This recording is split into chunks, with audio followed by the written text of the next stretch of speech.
Nice. Hello and welcome back to Dukes on Twitch.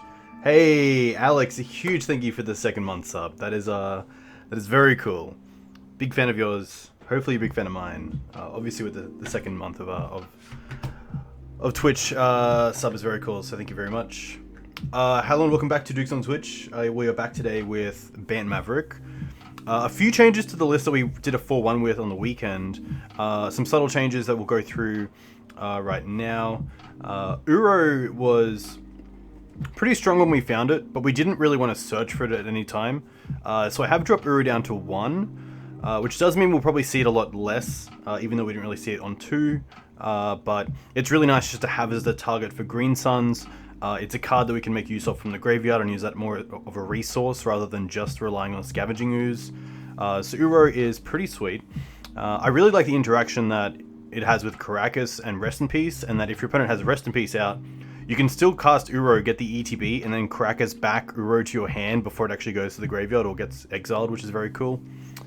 I added in a Sylvan Safekeeper to the main deck. I think right now having a instant speed or sorcery speed protection that works straight away is really nice, especially against breach decks where you don't sometimes have the luxury of time. So that's really nice. So I think Sylvan Safekeeper is really nice over Mum number 4, just because it acts like Mum 4 to 8, I guess, with Green Suns, which is cool. One other change we did was move Teague to the board, which is pretty tough. I think that Teague still has a lot of matchups where it just does win games. It definitely helps against Miracles. It definitely helps against Eldrazi Post, where they have Aula's Dust or Eye of Ugin, Aura Ugin, the Spirit Dragon. But right now it seems like the meta shifted a little bit away from, your Past in Flames, your Tendrils, Empty the Warrens sort of decks. So sadly, Teague is still in the deck, but we have moved it to the sideboard to see how that goes.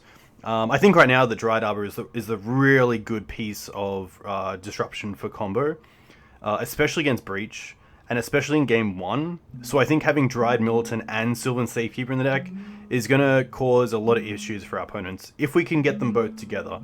It's going to be tough, but luckily we do have the Green Sun Zenith engine to really provide us with a bit of consistency in getting those two together at all times.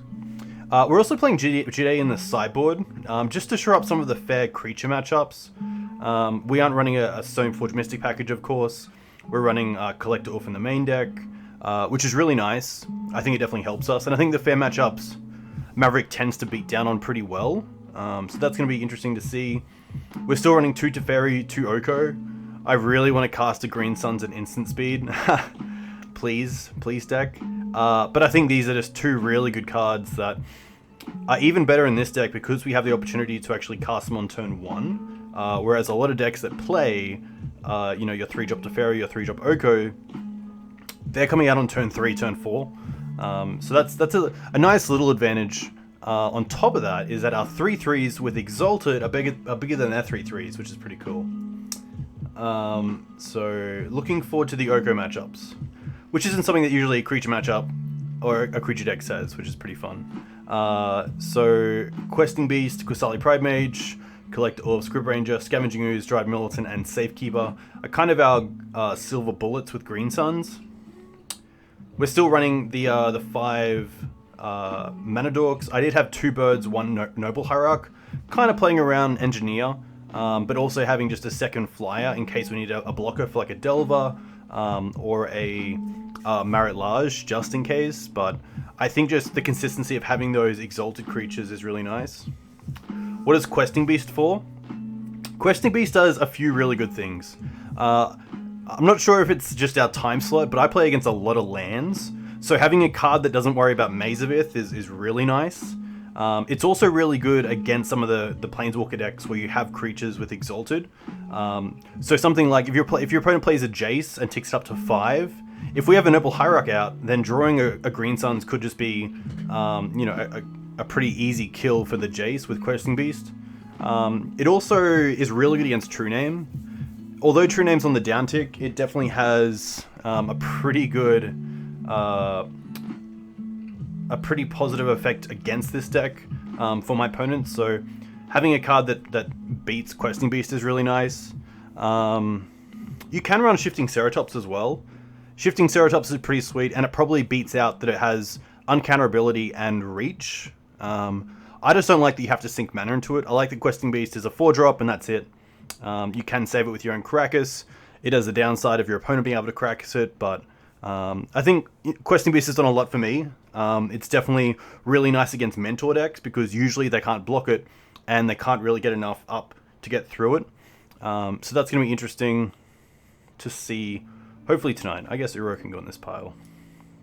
I was playing around with Deafening Silence, but I came to that I just wanted more interaction in sort of Red Elemental Blast or Gadok Teague. I was thinking about Ethersworn Canonist, because at least it's a body that actually attacks as well. Haha, this is hilarious. So I actually forgot to put in some cards, because I actually got some... how do you spell... Now I'm really stuck for the name. Lavina? Lav? Lavinia, there we go. Okay, so I actually wanted to try out Lavinia over Dovin's Veto, which a lot of players are playing in BANT colors. So this is going to be interesting. I think maybe the blue Elemental Blast is going. Maybe these two all together. I feel like Lavinia does the same sort of thing that Gadok Teague does. So I might just switch up to here. This looks pretty good. I have sadly not... got my toilet paper and hand sanitizer yet, but yeah, Australia seems to be going pretty nuts for it right now. Lavinia is there mainly for, I mean, it's great against Terminus decks. It's great against the Eldrazi post decks, because their lands, you know, only produce one theoretically. But we'll see how Lavinia goes. It's also pretty nice against Breach decks, because it counters their Lotus Petals and LEDs, because they can't actually, unless Thalia is out, they can't pump mana into it, which is cool. So Lavinia should be nice. I like Lavinia because it's actually a threat as well. So Deafening Silence is a great card, but you might want to play Ethersworn Canonist, because it's also a creature that can actually, you know, give you a clock as well. Sometimes you might just have a Deafening Silence out, and your opponent just, you know, has enough time to actually draw into an answer and get rid of it. So I do definitely like creatures over enchantment or equipment-based hate in creature-based decks like Maverick. Reclamation has been really nice. This card has been a total house against some of the Delver decks, and even things like the Mirror or Eldrazi. The ability to get back a card and then get back two has been really nice. We can get back to Fairy, we can get back Oko, you know, Uro, Sylvan Library, another Reliquary, Wasteland as well. So Reclamation's been really nice. I don't think I'd ever pop it up to 2, but 2's really nice. 4 Leyline is just, I think Leyline's the best right now. You could play Surgical Ephemermacabre if you really like, if you know your local meta, but I think that Leyline's ability to turn off the whole graveyard as a resource for your opponent is just really nice right now. Palace Jailer is okay. It's mainly for the grindy decks where I'm not scared of my opponent going wide. Council's Judgment, Trinity Nemesis, Equipment, you know, Jason Mind Sculptor, a few things. I love how the flashback makes 2 copies instead of 1 copying 2 permanents. Yeah, very true. That's something to definitely point out, is that if the spell was cast from a graveyard, you may copy this spell and you may cast a new target from the copy, which is very, very sweet. So that's pretty much it. Let's go straight into a league. We'll see how this goes. Hopefully pretty well. I've really enjoyed playing this deck. Bant's probably one of the lesser played versions of Maverick, but it definitely has a lot of power to it, which is nice.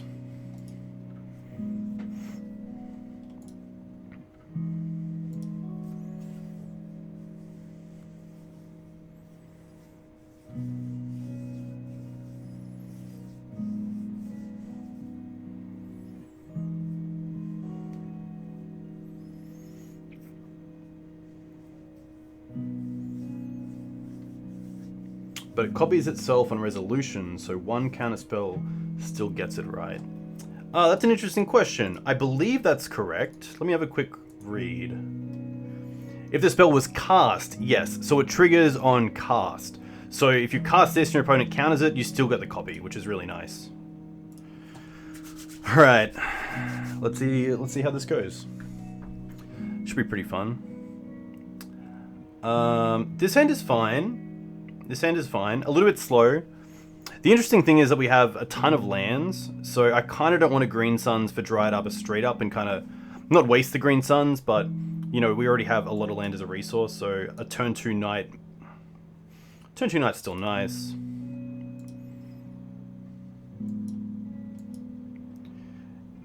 I kind of just wish this hand was maybe one more spell. This is definitely one of those hands where if I just draw, like if I draw into another land, I'm probably not very happy. So I think I might actually mull this. I don't think we have too much to do. I mean, if we're not green sunning for one, then what are we really doing with this hand?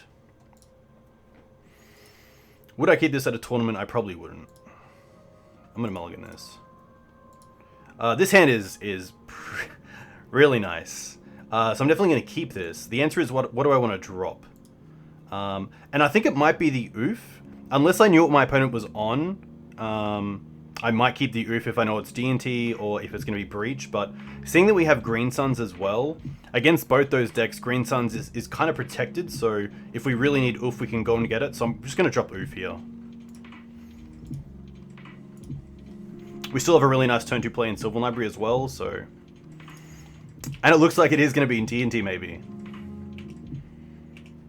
Interesting. They also went down to 6 as well. So one thing I don't want to happen is my opponent waste me off Savannah. So I just want to get a green source here in a forest, because at least then we can hopefully cast everything outside of what we have in our hand. Unless our opponent has Rishadan Port.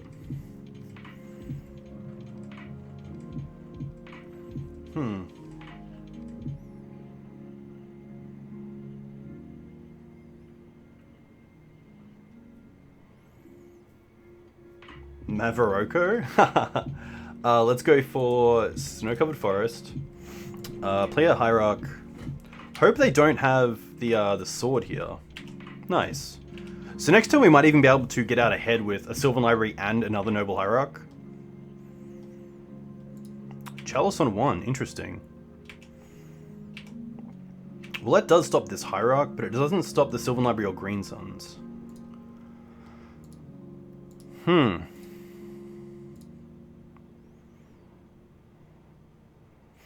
I think I'm pretty happy to play the Trop, because... Do I need double white? Maybe I do. What card do I want to lose to the Wasteland here? I think it's the Trop, because we already have those colors in here. So I'm going to play the Trop. I could also try to hide the fact that we are playing blue for as long as I can, but not playing these and playing the Karakas, but I think it's worth playing the Trop, playing Sylvan Library, and then just attacking for 1. And to be fair, we're pretty ahead on mana, so if my opponent does want to Wasteland me, that's probably okay with me.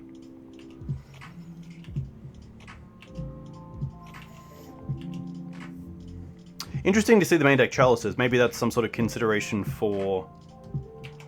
Okay, it looks like a taxing deck. Interesting. Well, that's pretty nice because of the Green Suns. So we'll see what we can draw here. Teferi's pretty nice. I don't mind Teferi bounce Arbiter just to buy some time. And I think here we can actually just pay for all of this. We don't have a shuffle effect at the moment outside of Green Sun, so...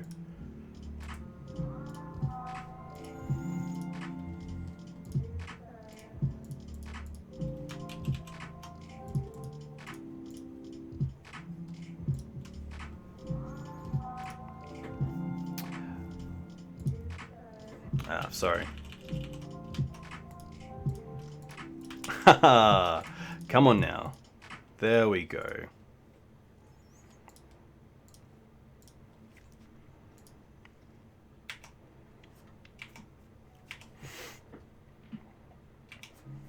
Returning the Chalice is also an option. But I kind of want my Teferi to stick around at least for one more turn.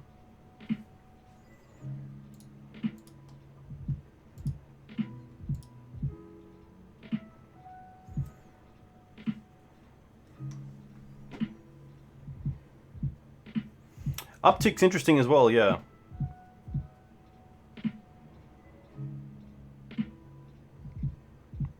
Interesting, go on the Arbiter plan, okay. Yeah, uptick actually sounds pretty good because it still keeps the Teferi around.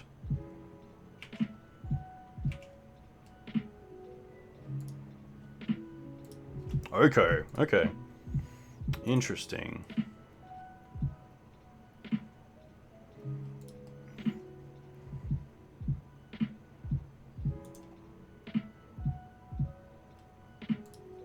What do I want to do here? I guess we can still Oko the Chalice. Put on top, put on top.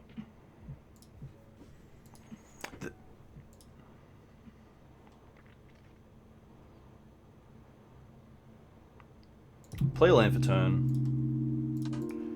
Tick up to Fairy.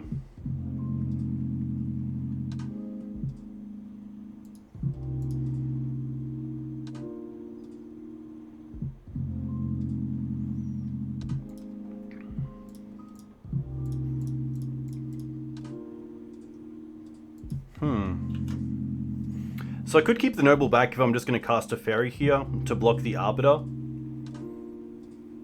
But that's not doing a whole lot. I think I'm more happy to probably deal with the Chalice, seeing we have 3 1-drops in hand.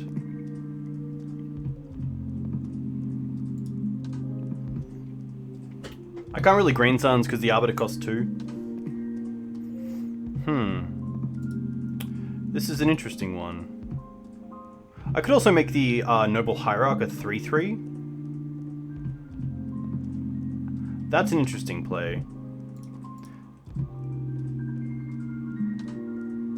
I don't mind that.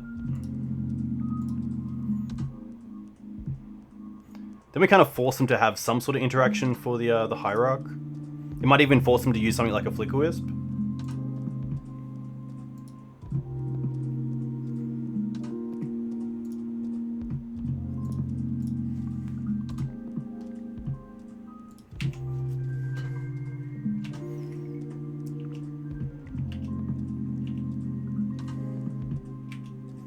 They also kept the Ghost Quarter around, which is interesting. Maybe they have a 4-drop like Palace Jailer. That'd be pretty nuts.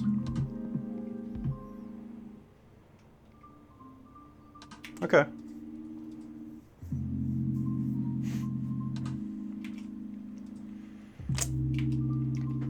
Arbiter's really nice with Green Suns. Now they get to kill the Teferi as well.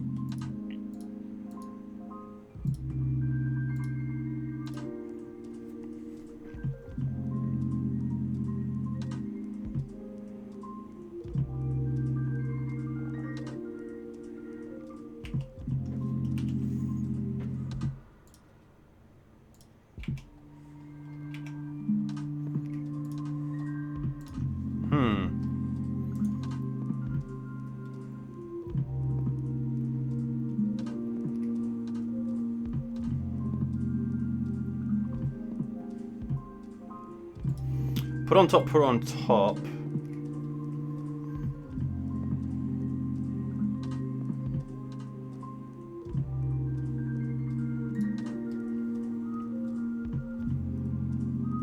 I think our best chance here is actually just to tick up on the Chalice and then play out our hand.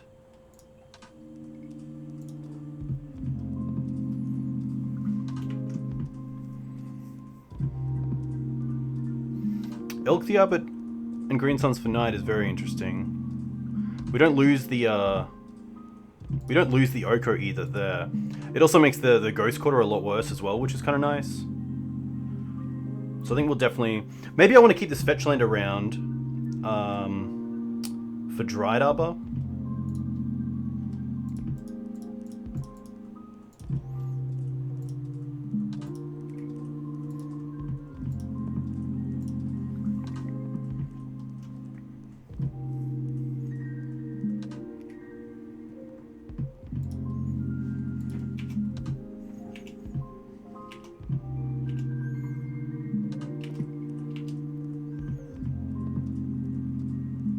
That's really true. The Chalice, of course, turns off Swords of Plowshares, which is kind of nice.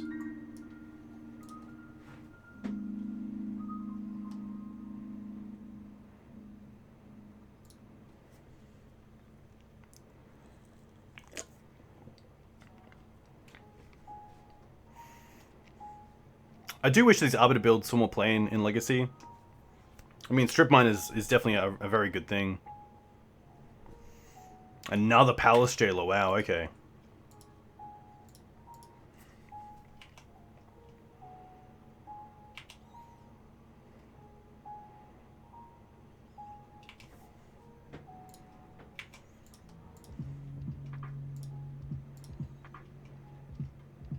I guess we can still deal with the Chalice, which is nice. Going face, interesting, okay.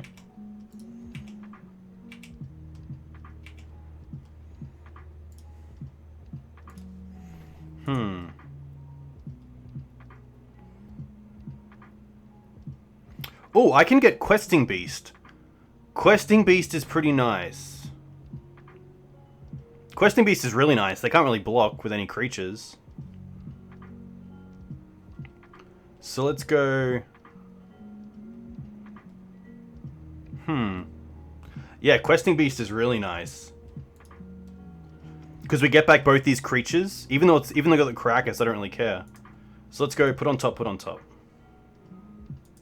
And then I can make the Noble Hierarch maybe an Elk. That sounds pretty cool.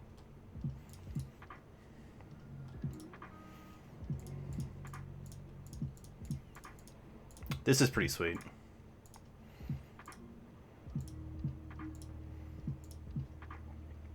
For the person who asked, why do I have Questing Beast in the deck? These are the situations where Questing Beast is pretty nice.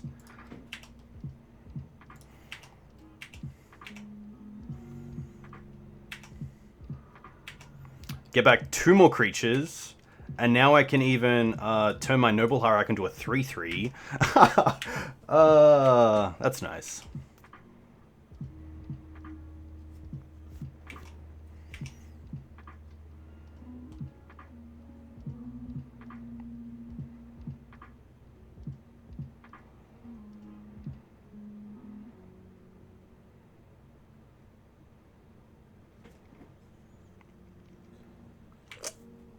Jidai's pretty good.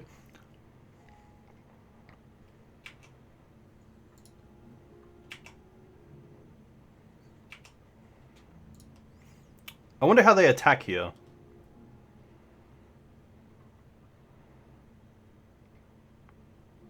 I kind of like attacking with everything, but I guess the Knight then just gets a free hit. So what do I want to do here? I think I just want to block here with the 3/3, because then it can't kill either of these, which is nice. Hey, Echo, welcome.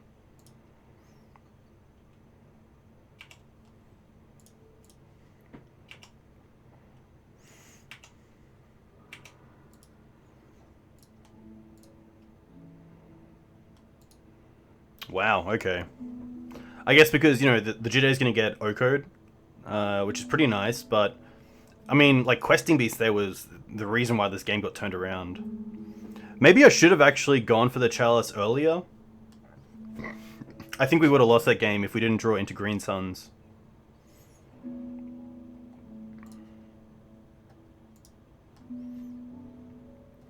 They have Karakas, but we have Knights. We can go and get Wasteland pretty easily. So here I like Jidai. I definitely don't like Thalia. Collector Ouphe is interesting. I think I'm going to keep it in for now. Force of Vigor seems really good, especially with the Chalice. They might even take Chalice out. I kind of like Palace Jailer. Reclamation is interesting, but I think a lot of their stuff is going to be Exile anyway. Judgment seems pretty nice. Hey, Grid GM. Welcome. Dryad Militant can most likely come out.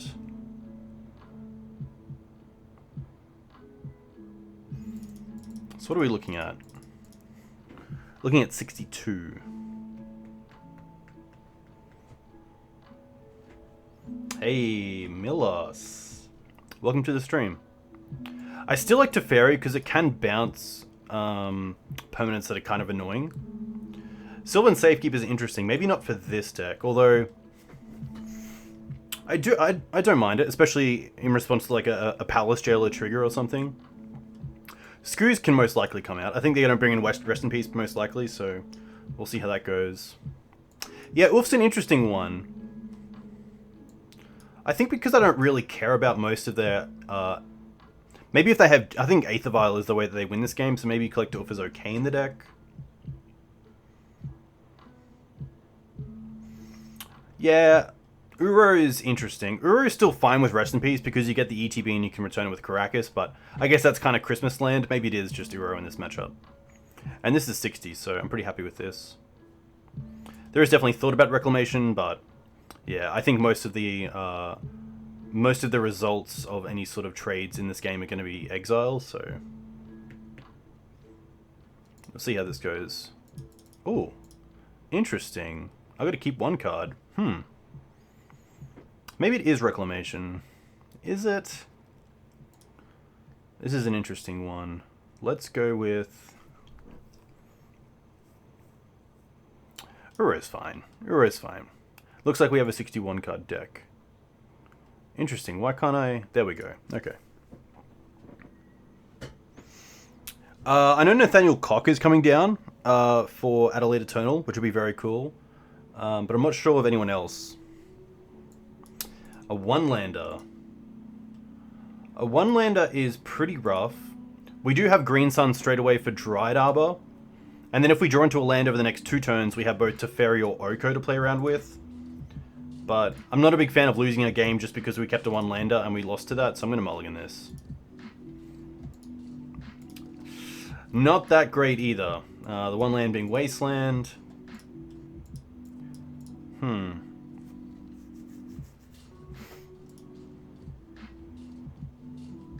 Yeah, I want to be able to cast my spells. And this hand's actually great. We'll keep this. And I'm going to bottom probably my 2 basics. Seeing that we know that there are also 1 Ghost Quarter, I kind of want the basics back in the deck. And we can also fetch them out if we need to, so...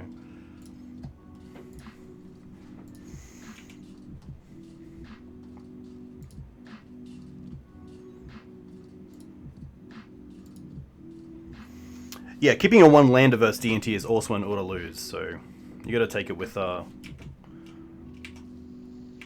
grain of salt.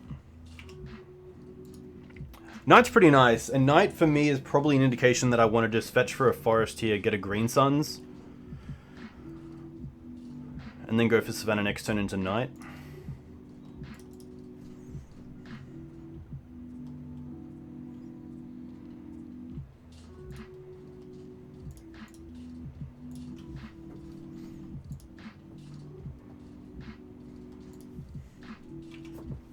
There could be a deck that plays Chalice Main and Sword on the sideboard.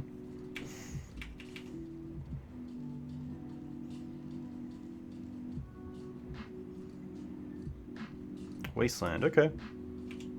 Interesting. I guess here we can still Green Suns for a Mana Dork and stay up a bit. Oh, this is actually quite nice, because if they try to land a turn 2 creature, we can actually Green Suns here for Noble Hierarch, and then maybe next turn actually cast the Jailer.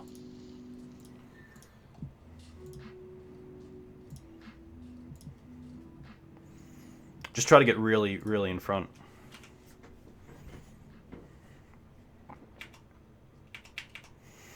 Can we see like a Stoneforge Mystic or a Leonine Arbiter? We're not going to. And I think I might even just play the Jailer here. Although we don't get the ETB Exile, I think just playing it here is correct.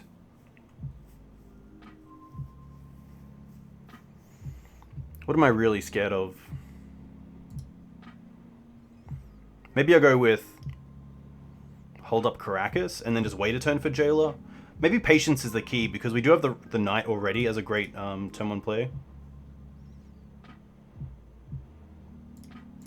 Yeah, so I actually don't mind Knight and then attack with the Noble Hierarch.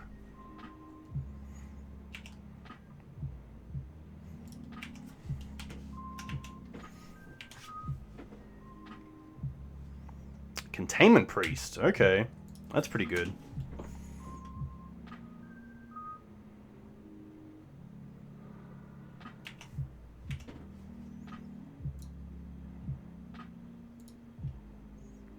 Hopefully don't see like land Flickerwisp. That'd be pretty brutal.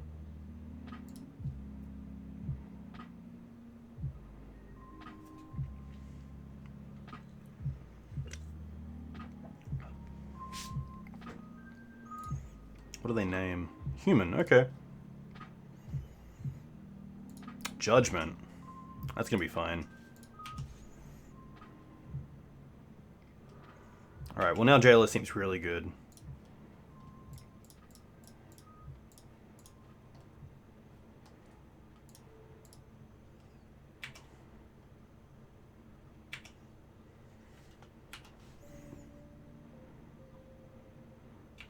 Teferi's really nice, but we do need a blue source for it.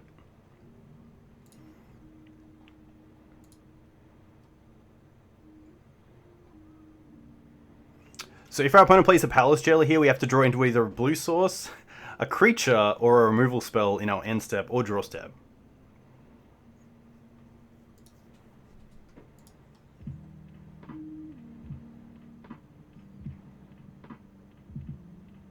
Thought-Knot Seer, okay. Thought-Knot's pretty good.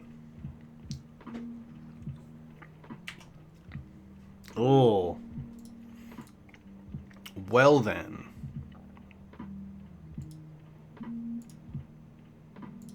I definitely like taking them off human, and I guess it doesn't really matter because if they have Eldrazi, its colors matter anyway. We can definitely play a land for turn.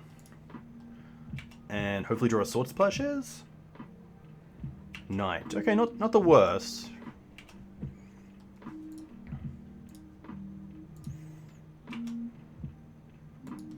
Okay, no pre-combat Palace Jailer, which is really nice. So here we're definitely blocking. Even though it's not the greatest block, I don't want to get the Monarch.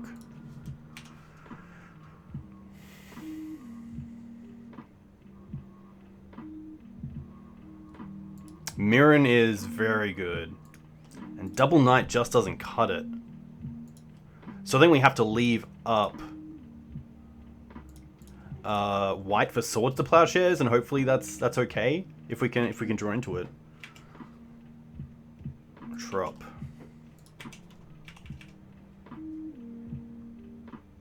I guess unless they have the removal, this kind of forces some sort of action. Ugh, rest in peace. Okay.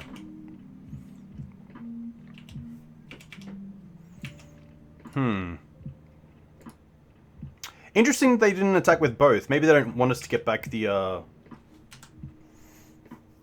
Monarch next turn, even though they have the Containment Priest.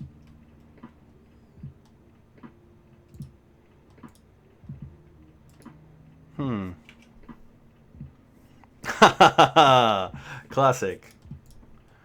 Alright. We can at least go for Knight.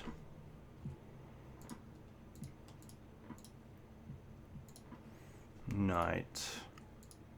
I think probably trying to take them off at least 4 mana is probably good enough. So I'm going to go ahead and sack the Savannah here. They do have Rest in Peace, but that's going to be fine. Just wanted to try to keep them off mana as much as possible.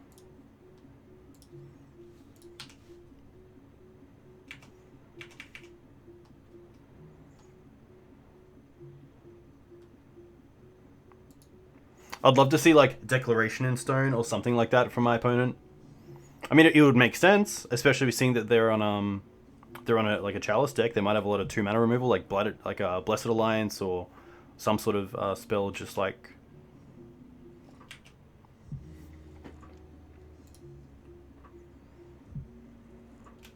Why are they attacking with everything? Maybe they just want to speed up the clock here.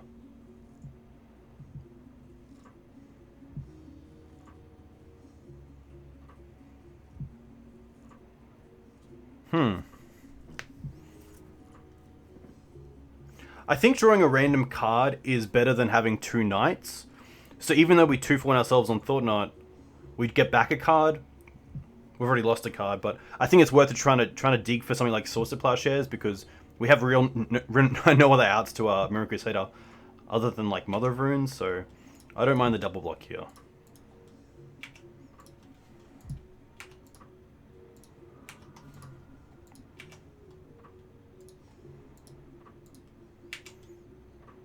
Oko's okay. Doesn't deal with Mirren, but it does give us a bit of a clock. We'll see if they actually hit the Trop here or not.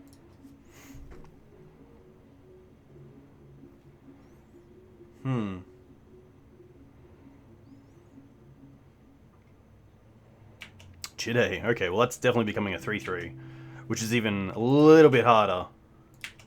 But no Wasteland is very interesting. Oh, Force of Vigor is pretty nice. Force of Vigor is really nice.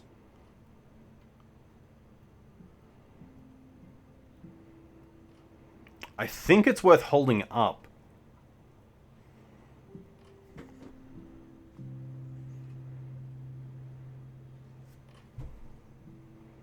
I think pitch go to Force is fine, and I think it's fine doing it in their turn as well.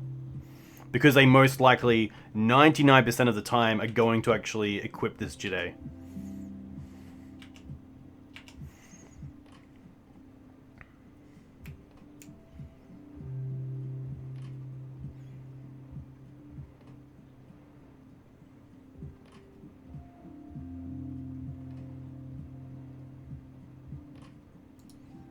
Ancient Tomb.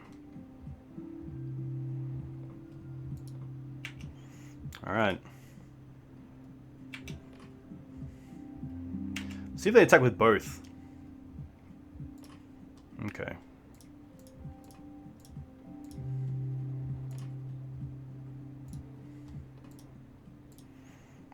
They probably want to wasteland me in response, so the land gets exiled by Rest in Peace and doesn't grow the night.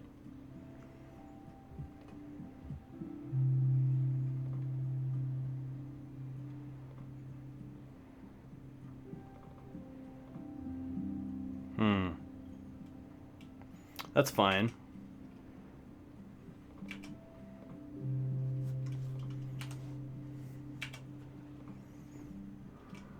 Oh, I should just 5 here. Yep, because I want to use Knight's ability.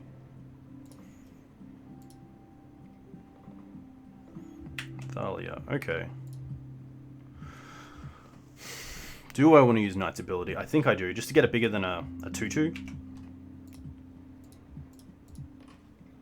I probably don't want to fetch, because then I definitely need an answer for Mirren.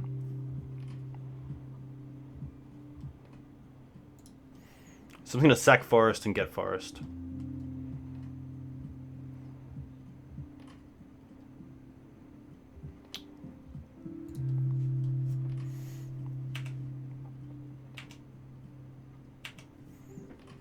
Okay, well Swords is pretty nice.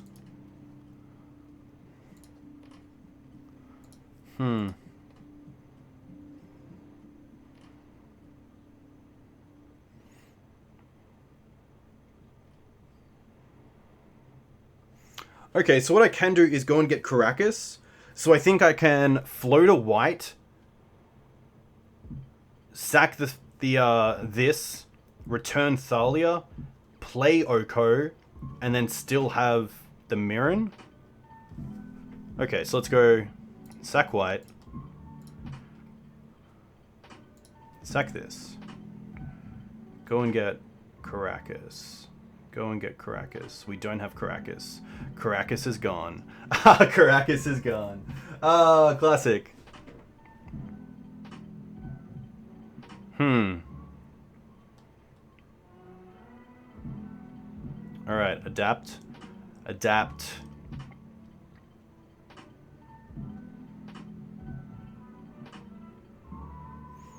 Rough. I guess I should have checked exile.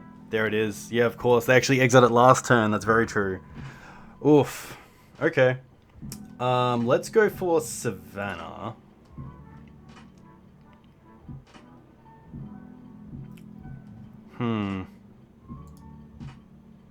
Rough. They also have so long. I think we have to just swords this. I guess I should have waited as well, but we can't really do much else. Oof. Big punt.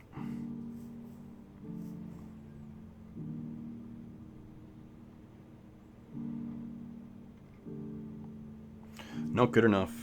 Not good enough.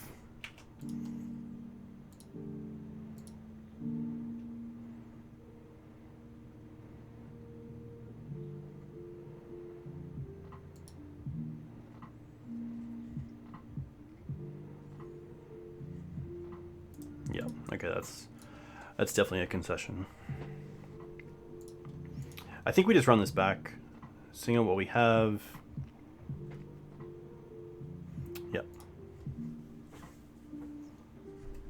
Interesting. Interesting. Pretty tough. Nearly got there, but the mull definitely didn't help. Especially with the Thought Knot as well. At least the Force got to 2-4 on our opponent, so really we got the card back from Thought Knot that we lost, so... Can't complain too much. Definitely have the tools to get ahead. Our opponent being able to steal the Jailer trigger as well is really nice, the crown. I can definitely see where maybe Jailer isn't correct in this matchup. Maybe they can just go wider more than us, but I have faith.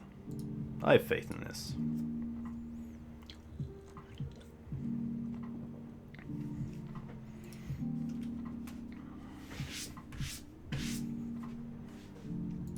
Cool deck, but very cool to see people trying out like an Eldrazi and Taxes kind of deck in Legacy. It's definitely come up before. I mean, people have been trying Dryad Arbor for a while now on Legacy, and even Thought Knot's here in some sort of D&T style deck, so it'll be interesting to see if they're playing Aether Vial or not. We saw Chalice, but, you know, there have been Chalice decks that also play 1-drops in the past, and, you know, Aether Vial is obviously a very powerful card, so it's probably a 1-drop that's very much worth the risk of not being that synergistic with Chalice for 1. Can we do it? We have 7 minutes. So need a pretty... I think we could need to be the beatdown in this matchup.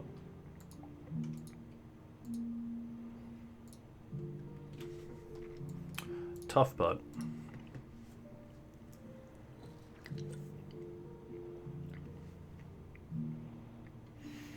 Oh, it looks like our opponent DC'd. That's rough. What does that mean? If they DC, I assume that means that they just keep the same board as game 2. But that's an interesting one. Hey, Jack and Graham, are you guys playing the Melbourne Eternal Weekend? And are any of you going to Adelaide for the Adelaide Eternal Weekend? Which should be really fun. When is it? I believe that the Melbourne Eternal Weekend is always on the Queen's birthday in Victoria, which is maybe June. And I believe the Adelaide Eternal is coming up in 2 weeks. Yeah, Adelaide looked like a really good time last year, sorry, so...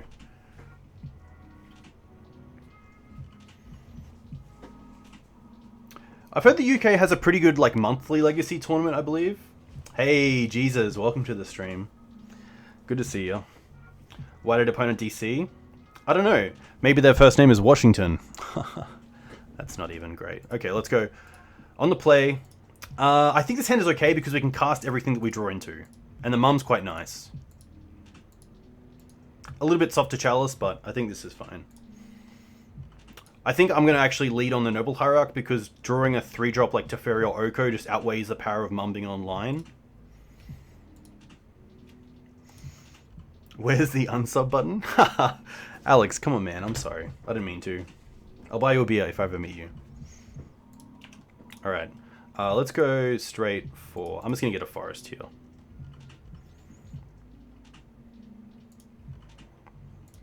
Noble Hierarch and 6. And 6. Deal resubbed. Haha.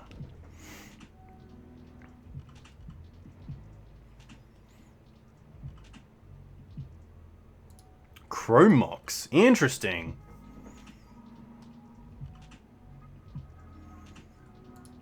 Palace Jailer. Okay, that makes me feel like they have another Palace Jailer. Questing Beast is pretty nice. I'm going to fetch here. Most likely have up Containment Priest. Let's just get a Tundra. Noble Hierarch and then Mum, and then we can actually attack, which is pretty nice. Because the second Exalted beats Containment Priest.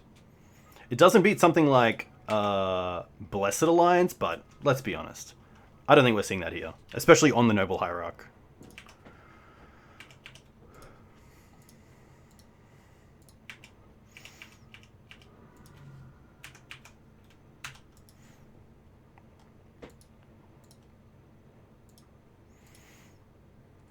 Priest is going to be fine.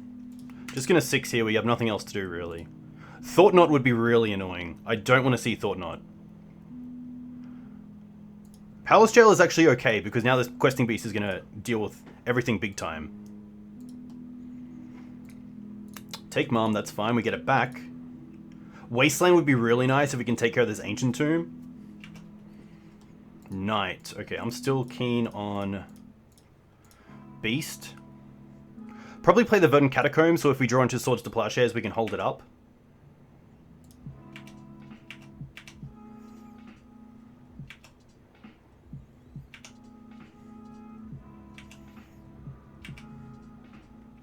Get back Mum, which is really nice. Oh, we don't because of the Containment Priest. Interesting. Okay. Oh, there's the swords. That's pretty nice.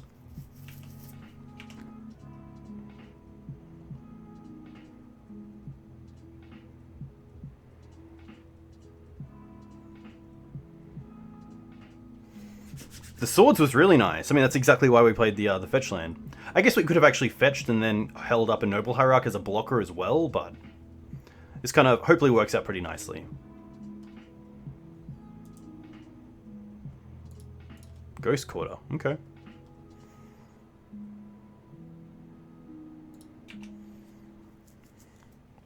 Another Chrome Mox? What is this? Pitching a Mirren, that's pretty huge. Displacer, okay. Well, I think whatever they target, we just have to hit. Oh, they're going to target this. Okay, so in response, we have to deal with the Containment Priest. Or else it just gets exiled forever.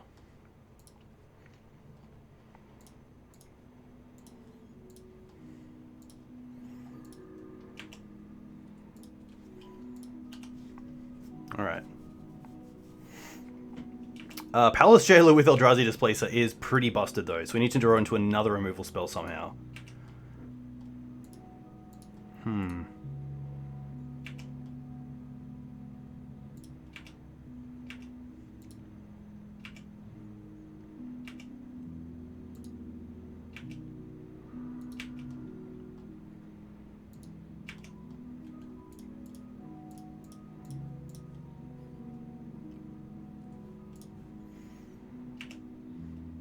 Can we draw swords? Windswept Heath, rough. So now they get pretty much just get to wipe our board with Eldrazi Displacer because they can Palace Jailer.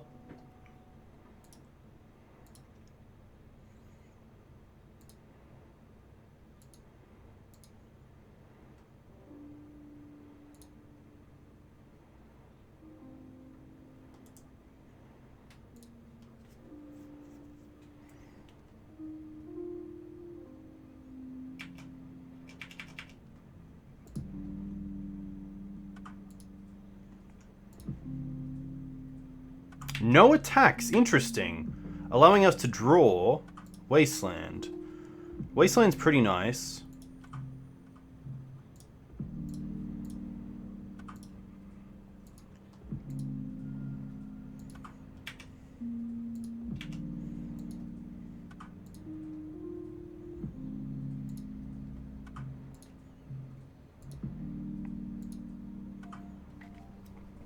Maybe I want to actually cycle the Knight into Horizon Canopy and draw a card, so I just get an extra 2 cards. One off the Monarch and one off... So they're going to do this. In my main phase. Interesting. So what I could do is actually return it with Karakas. Is that worth it? I don't think it is. Interesting that they're not hitting their own Palace Jailer. Why are they not hitting their own Palace Jailer?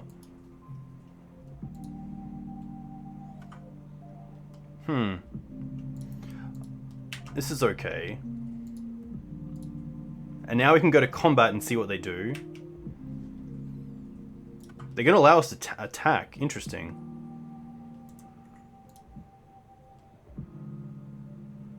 Maybe it's not worth it. Maybe I'd actually rather just draw the card. So float a white. Sack this. Canopy.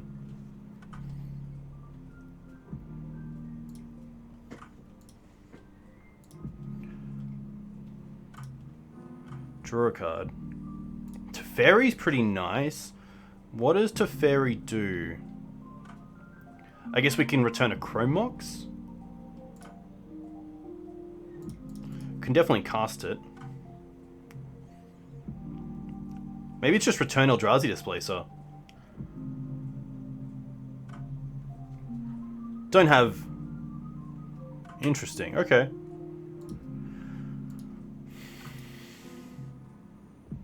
I think I like Bounce Displacer because it kind of taps them out as well.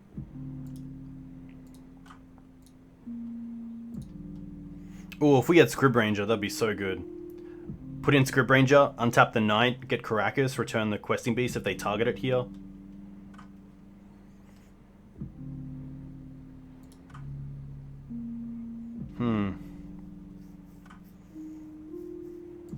Taking the Knight, okay.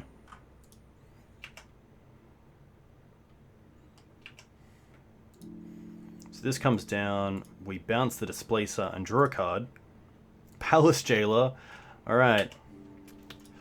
Send it back.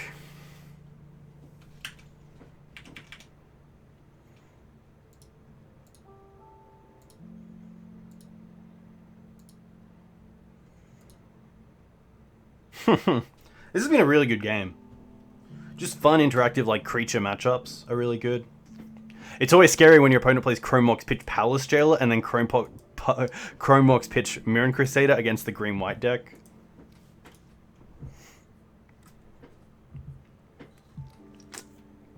It is the best kind of Magic. It's, yeah, really nice. I mean, if we can squeeze this one out, then it's a great start to the, great start to the day. They've already played a land for turn as well, so they can't have Displacer and Displacer mana up unless they have another Chrome Mox Jide. Oof. Alright. That's interesting. So they need Swords to Plowshares at least. Maybe they just pass back? What are they doing here? No, they can't, because then the Palace Jailer can't block the Questing Beast. This is interesting. I think we definitely block. What are they attacking? Teferi. I want to keep Teferi around.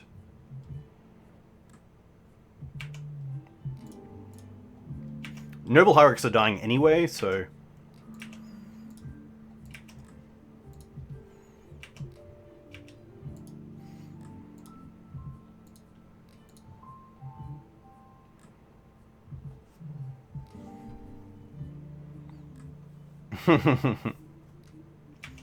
Letting us untap as well. Interesting.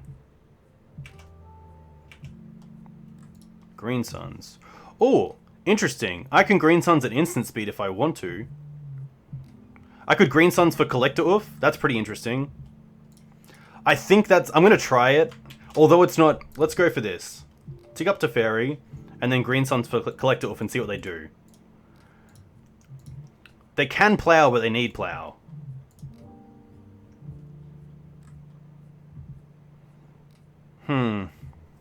Is it better though?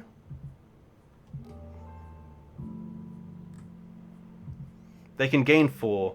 Yeah, I'm gonna go for Green Suns here and see if they respond or not.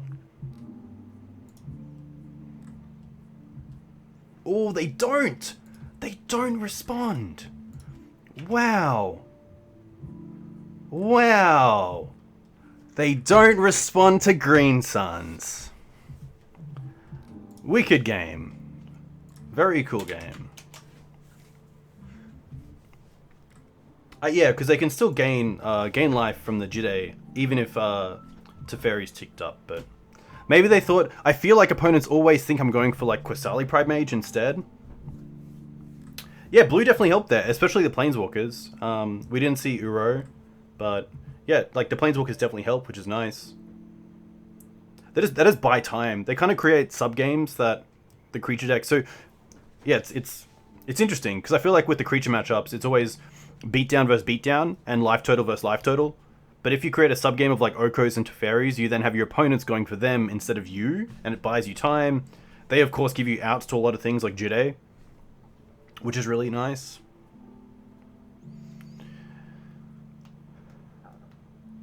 Ah, very cool. Do you have family in the UK?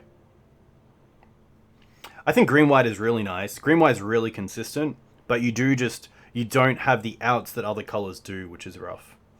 Qasali was lethal too. Yeah, with Exalted, that's very true. 2. 4, 5, 6. They're on 2. Yeah, that's very true. I was trying to think if they could actually just tick down on my questing beast as well, but Konana, you're correct. Hey, I'm also going to give away a booster for this stream to a follower. So if you are a follower of mine, I'm going to pick a random follower probably after this game, and we'll see who wins it. I think I'm two away from 900, which would be very cool to hit on this stream. So if you do like my content, I would love a follow. Not even a sub. Not even a sub. Miles, what do you have coming up in regards to local legacy tournaments? Hey Zohacker, thanks for the follow. Let me know where you're from. If you play Legacy, what do you play in Legacy? Would be very interested to hear.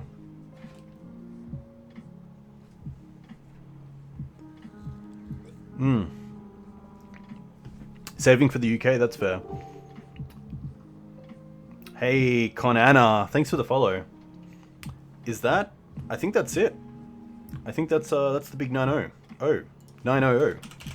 Too kind. Very, very cool. Ah, it's 899. One more. Classic. Koana, where are you from? Do you play Legacy? Do you have a local Legacy group that's good? Any expectations about the coming BNR? None whatsoever. I feel like if you have no expectations, then you can't be let down, which is really nice. So I'm gonna go with that. I find the Breach matchup is pretty interesting. You know, I think Maverick does have the tools to beat it, so I've always found the games to be pretty interactive, even though they can kind of just win out of nowhere. Even things like Veil and Oko I don't really mind. Up against Blade 400 on the play, and sadly the no-lander. Okay, this is actually pretty nice. I'm going to keep this, and I'm going to drop probably just a Wasteland here.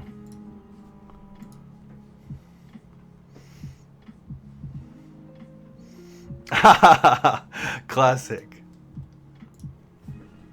Now, do I want to lead with Mum? I think I do.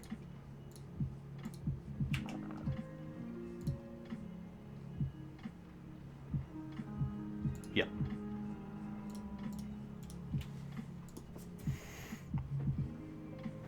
You're from Russia? Very cool. What's modern like in your hometown? Is there actually any legacy at all?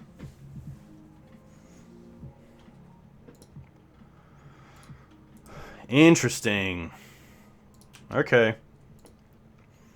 At least here we do have Green Suns for Collector Ouphe, which is going to be pretty huge. But unfortunately, everything else is looking pretty sinister. So let's fetch here. Do I want to give away that I'm on blue? I think I do. I think the upside of drawing into a blue, like a Teferi, is pretty nice. So let's go Trop. Let's play Dryad Militant. Let's play Mother of Runes. And then let's attack. Get in there. I can't Wasteland it because it's indestructible. Come on, Miles. Unfortunately. Wasteland would be very nice.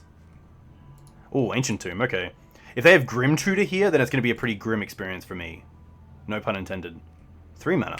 Trinisphere is going to be fine.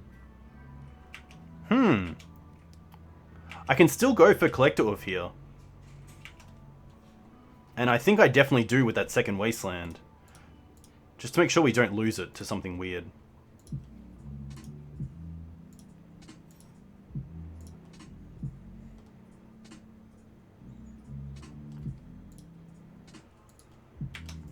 I'm going to attack for 3 here and just keep 1 Mum back. Just in case of something like a main deck Dismember. I don't think it would be possible, but I don't think it changes the clock either, which is kind of nice. Hey, not at all. This is actually a very new card to Legacy, so I don't hold it on you at well. Yeah, I think if they just played like Thought Knot or something, what's this gonna be? Thought Knot, yeah. That's kind of the reasoning why I wanted to use the Green Suns. Because now we just get to double hit them.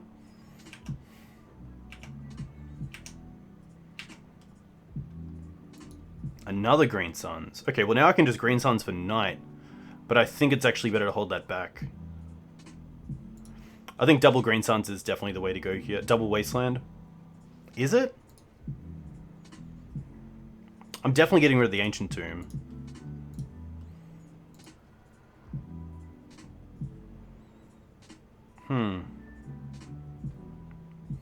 Am I really scared of this? Is Wasteland actually putting me behind more than it is my opponent?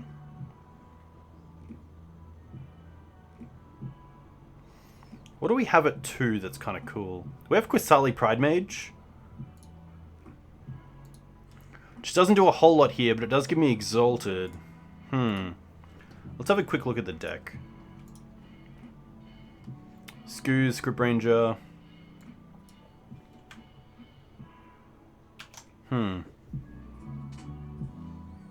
I kind of want to save it as well, but I kind of want to use my mana, but I'm not sure if Qasali Pridemage is kind of just meh. The one annoying thing about Qasali is that it doesn't add to the board, because the Exalted doesn't make any of our creatures bigger than the Thought Knot, so right now we're kind of at a stalemate. But I really need to start pressuring them in some way.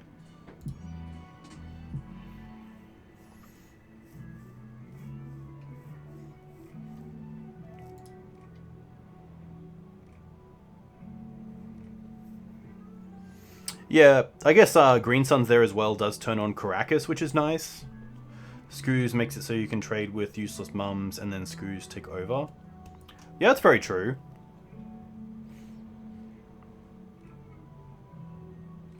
Maybe Screws is just worth having around.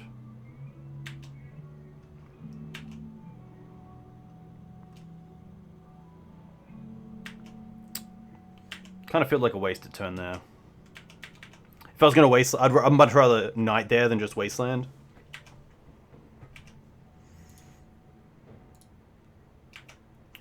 Okay, well that's pretty nice for us. Can we draw into a land? Questing Beast. Classic. Huh. Well then, maybe I want to Green Suns for Noble Hierarch, so next turn I can cast Questing Beast. I don't mind that, because that gives us a bit more of a plan. It also means it attacks for 5, which is above the Thought Knot Seer. They did miss a land drop, which is really nice. So let's go for Noble Hierarch. And then there's no great attacks here, so we can just pass back. And then hopefully we can untap and maybe even draw land so we can Wasteland as well.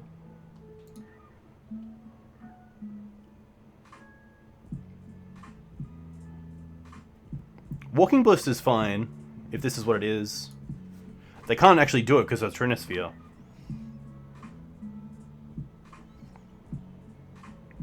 Yeah, it's very true. Noble Hierarch also makes it a little bit better. Hey, Bafoo. Yeah, some cool new stuff. Swords is interesting, but I think I really just like playing Questing Beast here. Swords allows me to also... Maybe I like Swords, so I can Swords for 3 mana and also Wasteland, and then attack for 2, 4, 6. So I think it's just better here to Swords.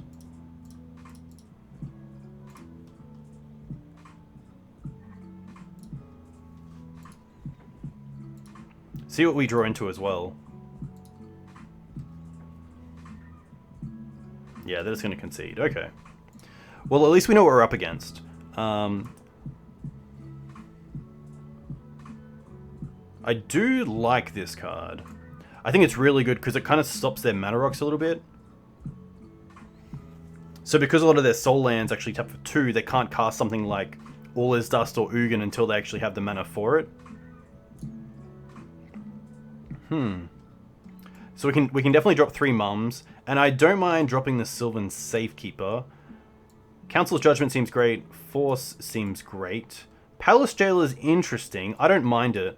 Maybe you have a Questing Beast even, and then the Lavinias are interesting. Maybe they're better than 2 Thalias on the draw. So this is how the sideboard's looking right now. Scavenging Ooze doesn't seem that great either. +2 Lavinia, +2 Force, +1 CJ, +1. Yeah, nice, okay. And then this is just a trade here. The Jide is interesting, but I think their creatures are just too big. I don't mind Reclamation, but a lot of our stuff still gets exiled.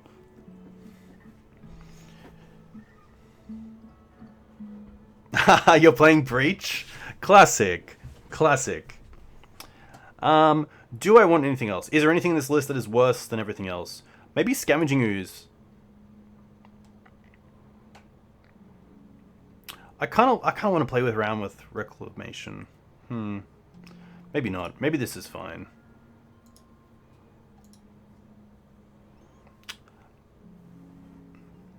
I'm a 61 card deck, but I can switch out the Scavenging Ooze for the Reclamation.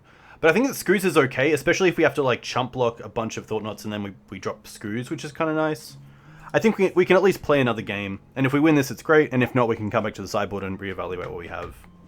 Cut another Thalia for Reclamation. That's interesting. Sadly, this hand just isn't. Cradle, obviously the land that we don't want to see in our opening hand.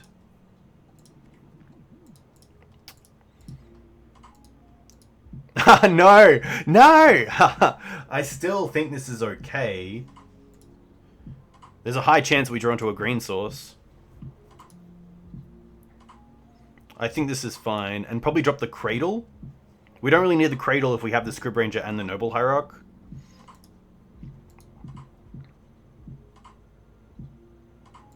Don't count on it, yeah. Is there a 5 that's better? What am I really looking for? Maybe Force of Vigor? We have a pretty high chance of drawing into a green source. Okay, well, we've got 2 yeses in chat. Tell me how you really feel, guys. To be fair, this definitely is a hand where if we keep it and we don't draw a green source, we've just lost. So maybe I don't want to put myself in that position.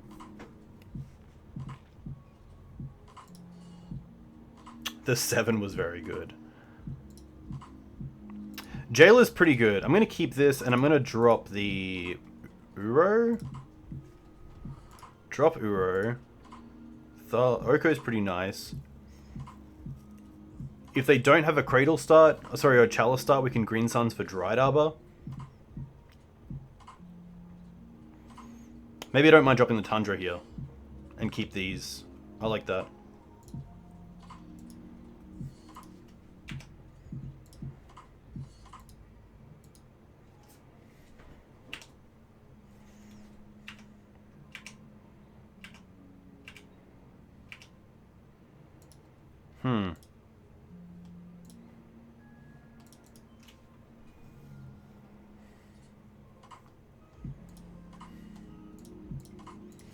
This also protects us from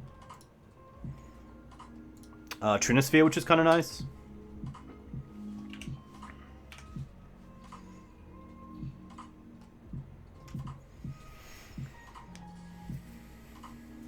Two mana, interesting. Maybe Sorcerer's Spyglass. Chalice, okay. That's fine. Waste as well, that's really interesting.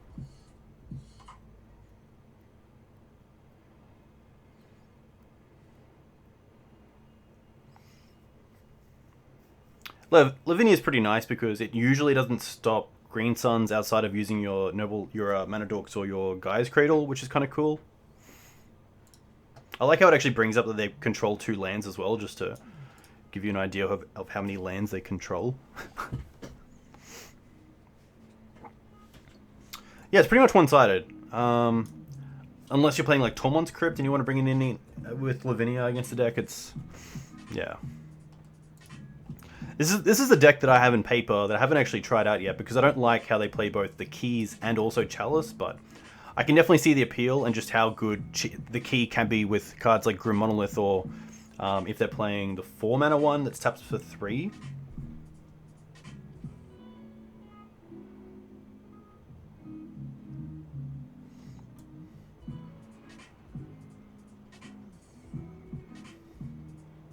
Well, yeah, it does stop Green Suns if we use Mana Dorks. I guess it does also affect us with a free Force of Vigor, so it does actually hit us. Ah, each opponent. Okay.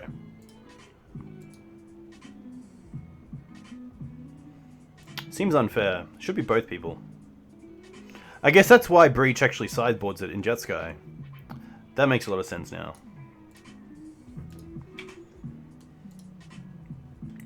I'm just going to get Oko out here and tick up.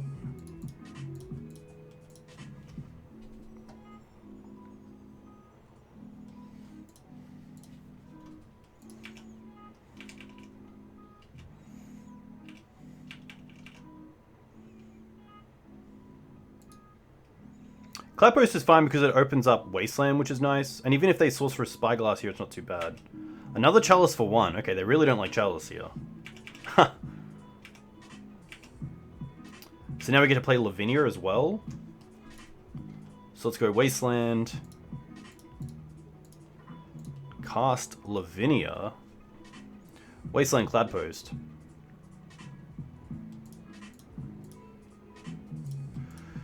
Tick up on the food. Swing for 4. Now we have a pretty good clock as well, which is nice. I might even just be inclined to make the Dryad Arbor a 3/3 and just keep attacking with that. Grim. Okay. It's a pretty good start.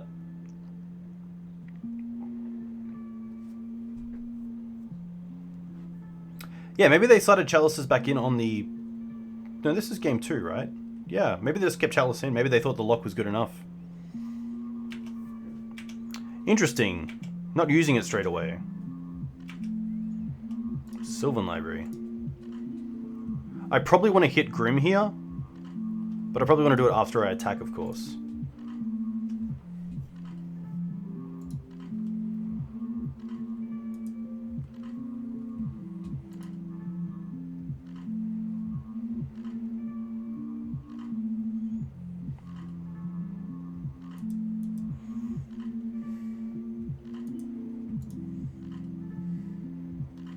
I mean, if they have a Soul Land, then they get Ugin, which is pretty rough. And I kind of want to play at least out to some of my outs. Or some of their outs.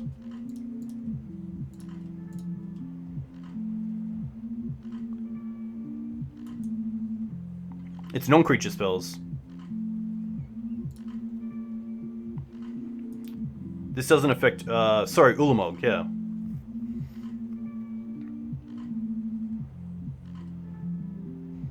I'm talking about 10 mana Ulamog that can exile 2 creatures, which is 5 mana, 6, 7, 8. So if they have Soul Land Ulamog, then it isn't out. Probably not what they have, but we'll definitely check. Hey, Cherry Gris, thanks for the follow. That is 900 followers, which is very cool. So a huge thank you. A huge thank you. There will be a giveaway after this for a random follower. So let me know where you're from. If you play Legacy, what do you play in Legacy?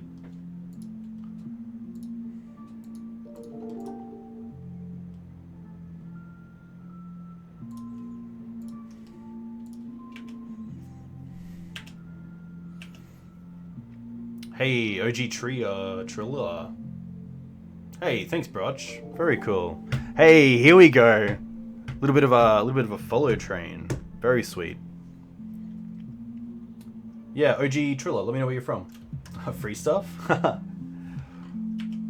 Land. Oh, Blast Zone. Okay. Blast Zone's interesting. Can we draw another Oko? That'd be kind of cool. Canopy. Council's Judgment, pretty good. I think we just pay 4 for all of these, let's be honest.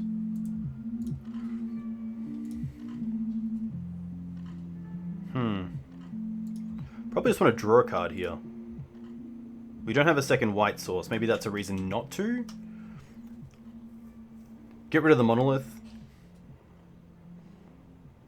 And then attack for 9? Can we attack for 10? I don't think we can.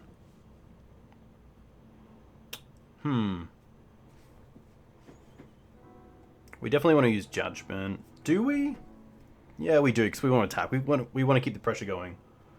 You're from Alaska? Very cool. I'm going to Canada at the end of the year, which of course isn't Alaska, but should be pretty nice.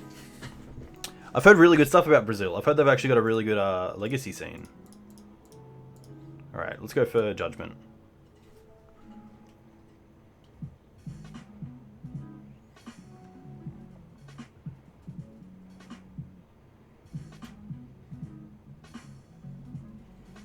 Blastzone's just a little bit too slow here, unfortunately.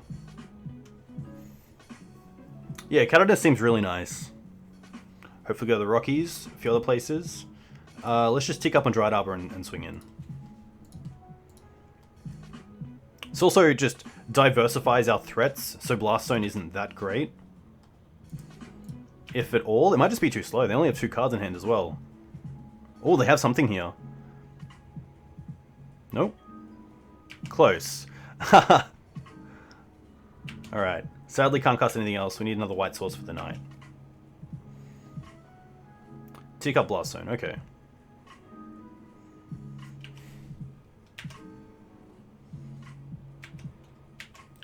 Come on, opponent. Let's see what they have. Can't cast all his dust. Either Khan doesn't really do anything. Death by Elk's my favorite. Watuo, very nice. Alright. You know what, we have 73 people here, so let's do a giveaway just for chat.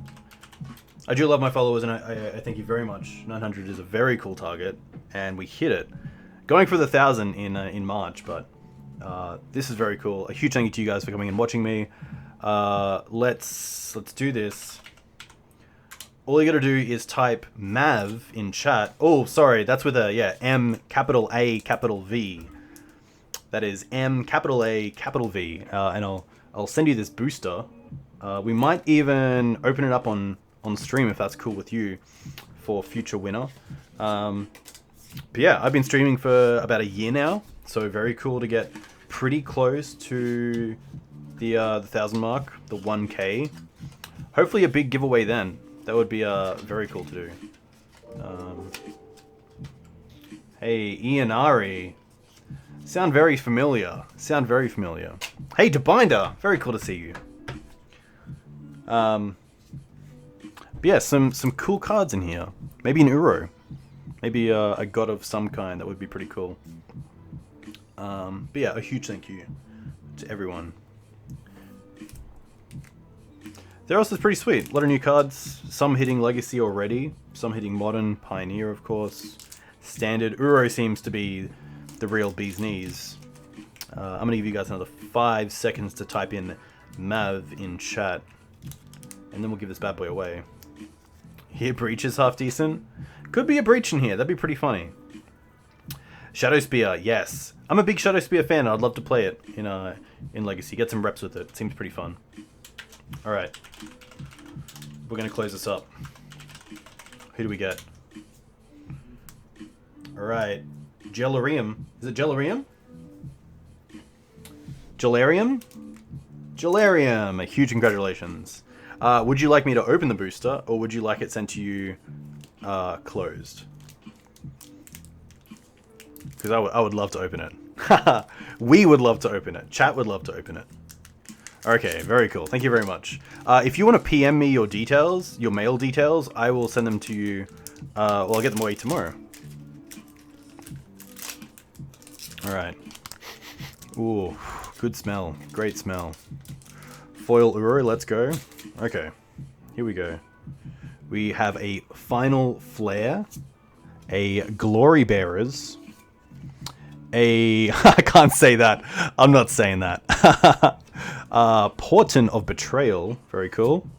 Omen of the Dead. Nyxborn Colossus, a great bomb for limited, if you're ever playing. Warbringer Blessing. Arena Trickster. Revoke Existence, great removal card, especially in sealed. Memory Drain, okay. I believe we have our first uncommon, which is Chainweb Arachnia. We then have a Fateful End. Mirror Shield, what's the rare gonna be? It is a Erebos' Intervention, and then we have a Plains. Very cool, very cool.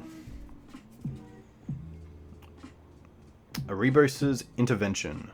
X and black, choose one, instant.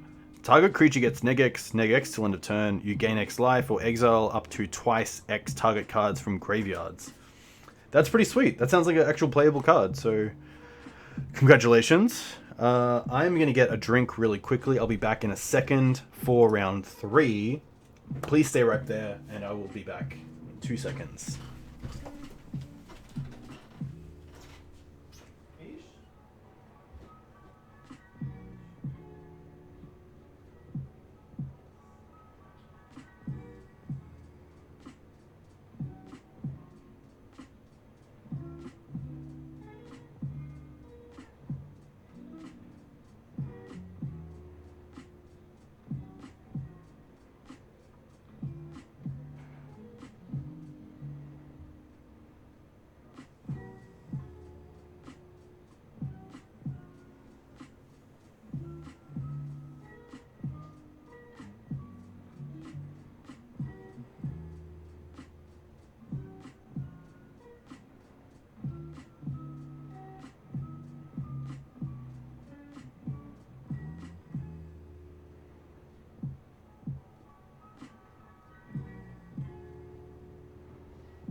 We're back.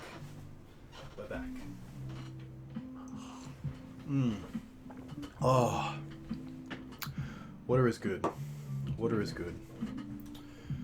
Alright. Back to the mainstream. Thanks for sticking around. Let's see how this goes. BANT's been pretty nice so far. So we have played against... I'm not sure what we call that second card, just Cloud Post. It's like a... I wouldn't call it a combo deck, but...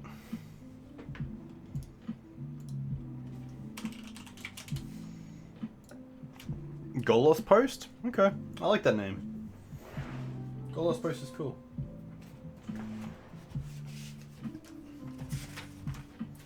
And then like a Eldrazi and taxes, I guess. Probably the best way to put it.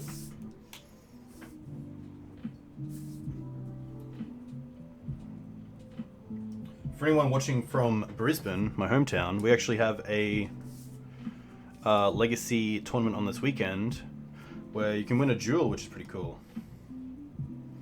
On the play against Anzi! Nice! Okay, we're playing against Breach, most likely. Show chat.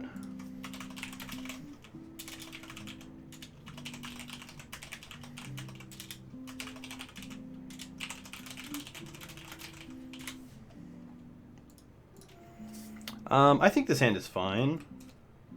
Double Thalia is okay. Yeah. So this is interesting because they can definitely win through Thalia. And the second one isn't the greatest because most of their removal is going to be at instant speed in end step.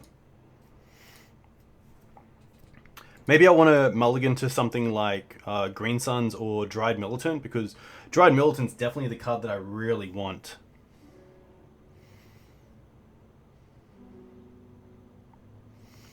Thalia plus Teferi is nice. Unfortunately, I guess Teferi does make the second Thalia a bit better because they have to remove this in their turn.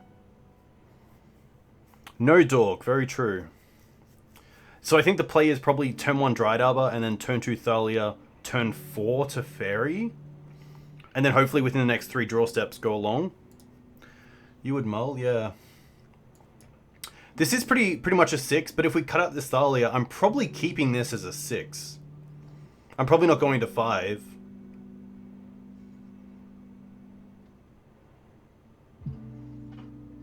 I'm going to see how it plays out. What I do like is that if we do draw Green Suns, it's still pretty good.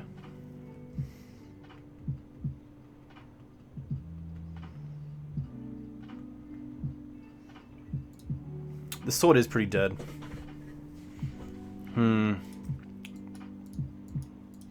I think maybe the Dryad Arbor is just a lot better. Maybe we should. Let's. I do need Thalia in a clock. A little bit too fair. We can save everything we draw into, but we're not really drawing into much. Okay, we'll keep this. Nice. Put back Questing Beast and a Green Suns. And then keep the Knight, the Green Suns, Noble Hierarch. Could also keep double Green Suns. I don't mind double Green Suns because we can also get Collector Ouphe.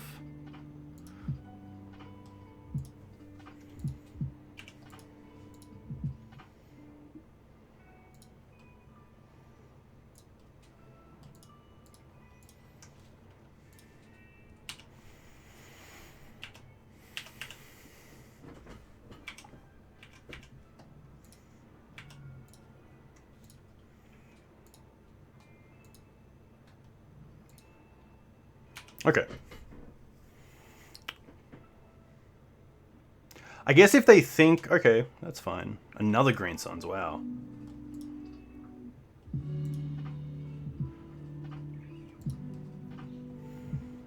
I'm going to fetch it because I want to attack with the Noble Hierarch as well. They could also have Force of Will.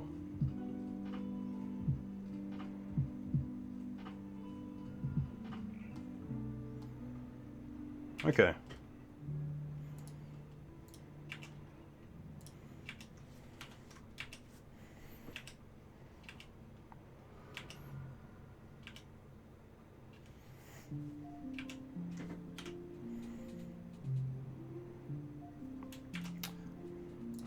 Leaving up what looks to be Plow. Let's try again. Maybe they forced that because they didn't think... Predict, okay. They could have forced that because they don't have removal. I like how they predicted there because it means Reclamation goes to the bin instead of getting exiled to Dryad Arbor. That's very cool.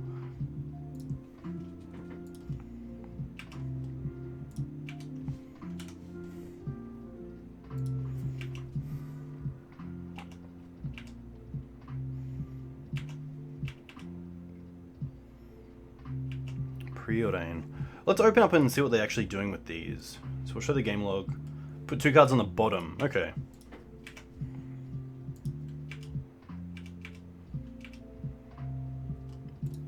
Wasteland's pretty nice. I think I want to hold it for now. So the question is, do I Green Suns here for Collector Ouphe? Or do I Green Suns for... the creature that gives me hexproof? I can get Ouphe, or I can just go off the back of this Dryad Militant. I can get, I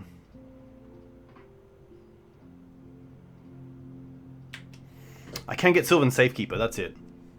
I think Sylvan Safekeeper is pretty good. I don't know if Dryad Arbor... I don't know if they have an out. Because, I mean, the outs are most likely main deck bolts. I think bolts are the way this deck gets out of this matchup, so I'm going to go for Wasteland here. And then just go for Sylvan Safekeeper. They do have Teferis, but we can just protect everything we drop anyway.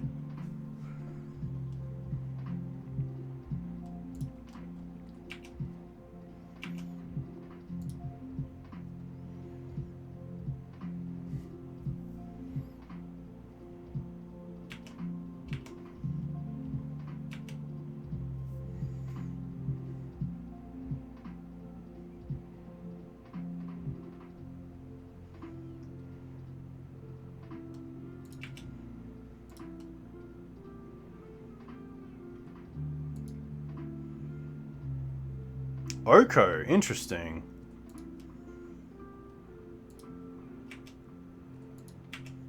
Oko is going to be a pain.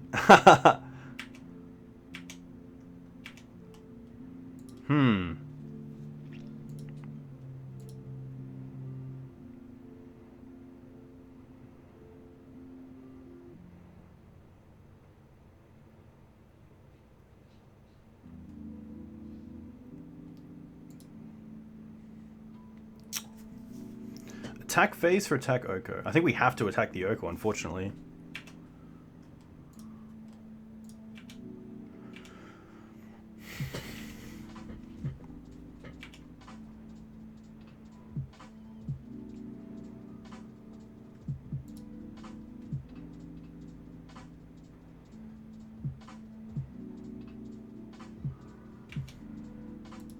I'm going to play this because I want to get Dryad Arbor out of the deck.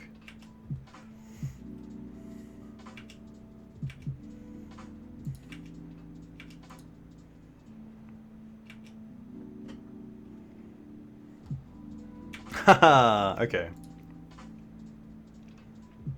This is where I really want Questing Beast.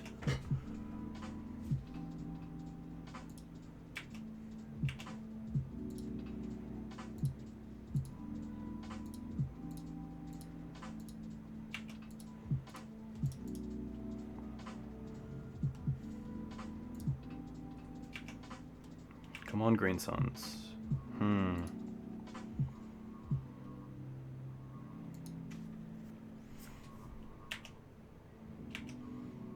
Sadly, now it's just a pass back. Brutal.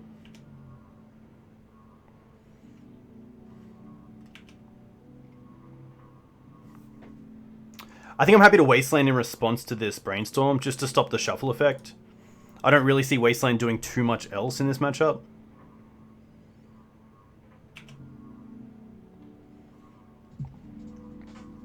But I'd much rather them at least draw into a card that they probably wanted to shuffle away.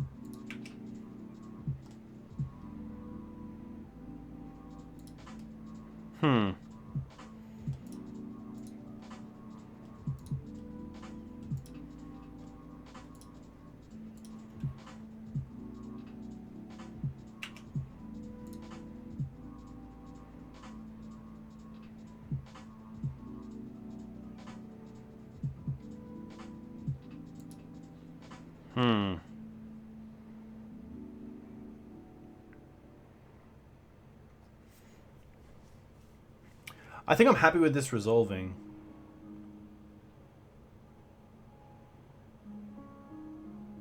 I think I kind of have to pivot away from the Dryad Militant plan, which is pretty annoying.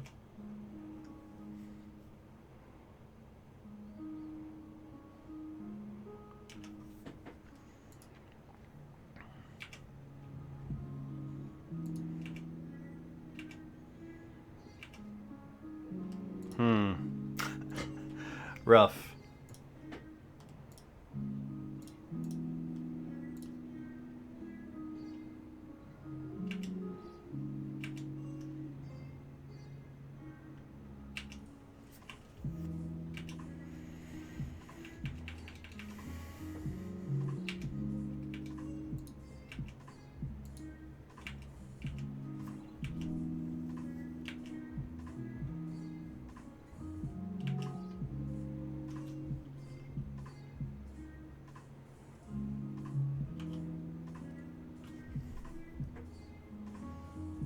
Nice.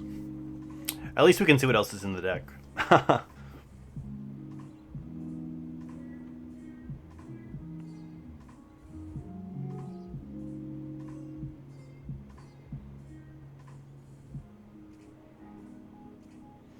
At least hopefully we get to try out Lavinia in this matchup, which is cool.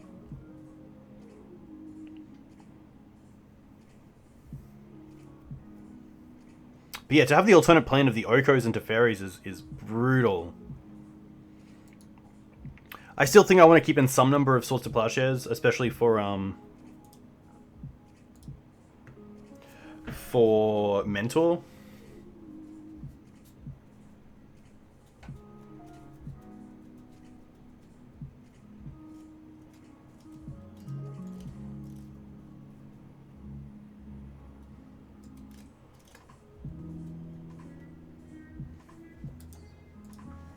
All right. Boarding is going to be interesting. Uro can definitely come out. I don't mind Questing Beast because it's great against the Planeswalkers and also... do I even bother with Ley Lines? That's the thing. I'm definitely bringing in Lavinia. Probably bringing in Council's Judgment. Probably going to trade a Swords for a Council's Judgment.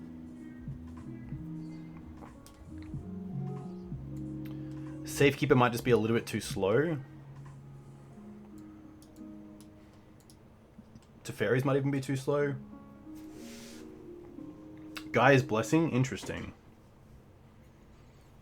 Gaia's Blessing is kind of cool. Can we see what that card does?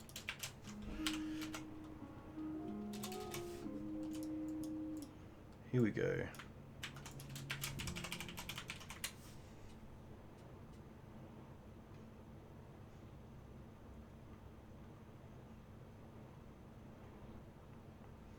Interesting. That's pretty cool. It's kind of annoying that they also have the out of just bolt. Teferi's kind of nice, but maybe it's the Okos. Maybe it's the Okos that are just a little bit too slow. I kind of like Teferi's because it means that my opponent has to do things in their turn, especially when it comes to removal.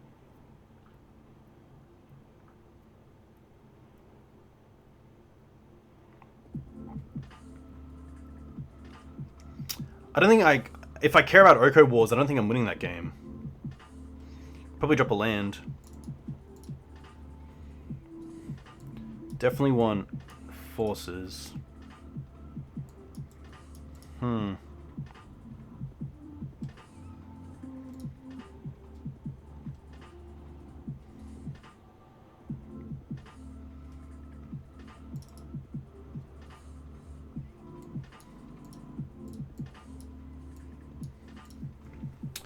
Tough decisions. Maybe Screws is just too slow. Definitely want the 4 ley lines.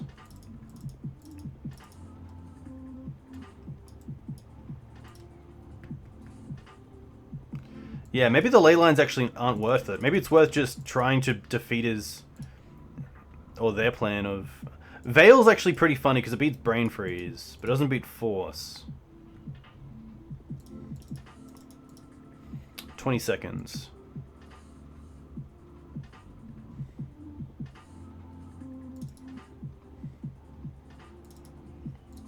Maybe I don't bring in ley lines. I'm gonna try it. We do have Force of Vigors, which are nice against Breach. This hand is nice. I'll keep it.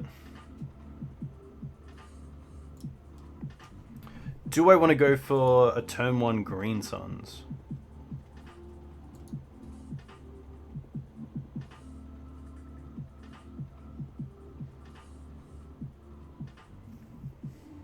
I think I just want to go for Verdant Catacombs pass. We can get Tundra if they try to play like a turn 1 Mentor.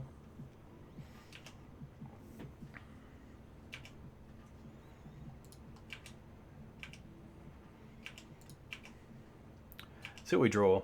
Kind of hoping for a land. Knight.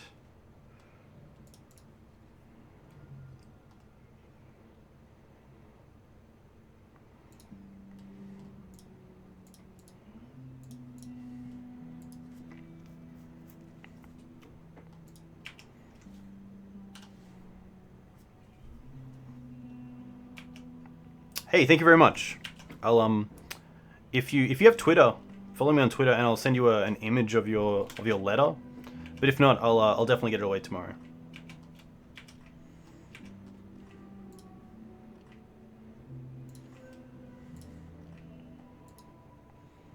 So Lavinia's kind of an answer to their petals and LEDs. So I think this Green Suns I kind of just want to go for most likely Dryad Militant.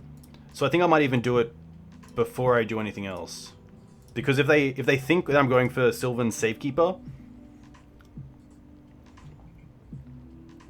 then they might actually try to destroy this Lavinia now.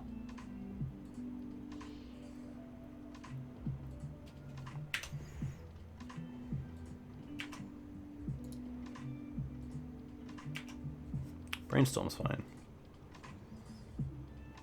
Yeah, that's more than fine.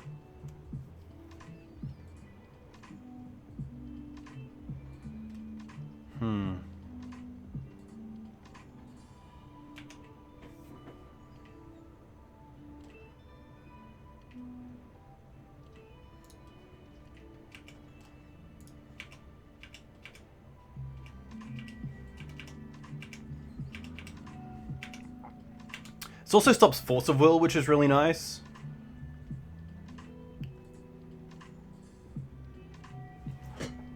I played against Devastating Tide. It was Rich Shea who was playing Devastating Tide in this deck, and it was brutal. Fetch here, I believe, just means Mentor, which is kind of nice. That's fine.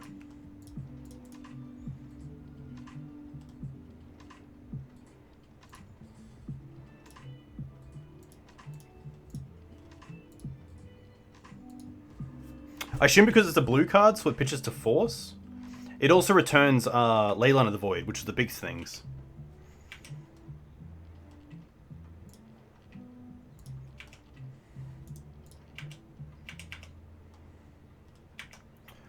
I'm also going to hold up Savannah, so it kind of looks like maybe I might have something like Veil of Summer.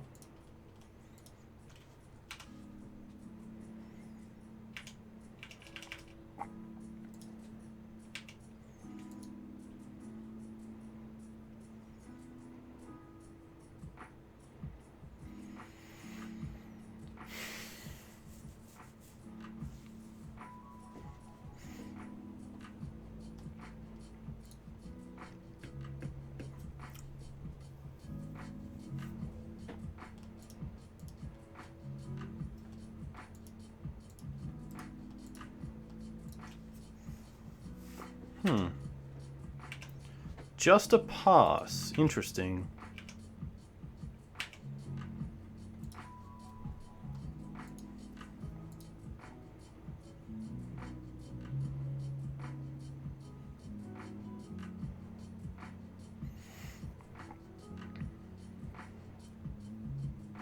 So I can attack here for 4, put Anzi to 10, and then set up lethal next turn, and also hold up Knight, which means I can hold up... I guess I could go and get Horizon Canopy to draw an extra card.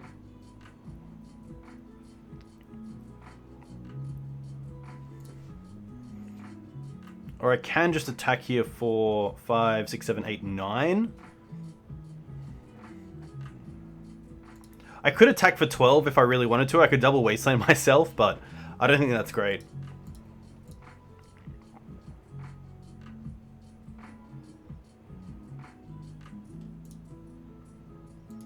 They might have settled. They don't have double white, thankfully, and there's no way they can get double white unless they go like Simian Spirit Guide, Metamorphose, double white.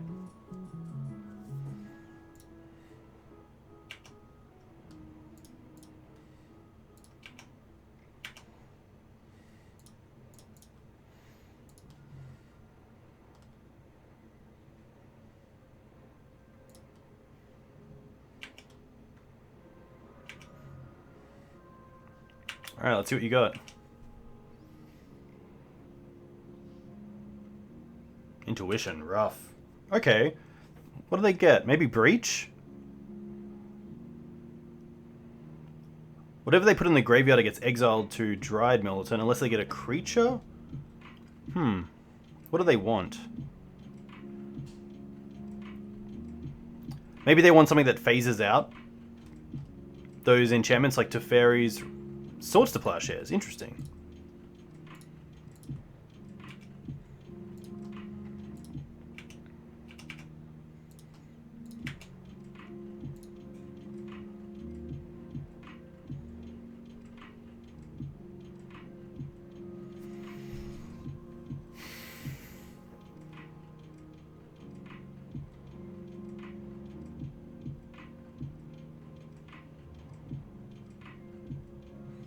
Okay, so now this is scary because Anzi's obviously thinking about how to go off.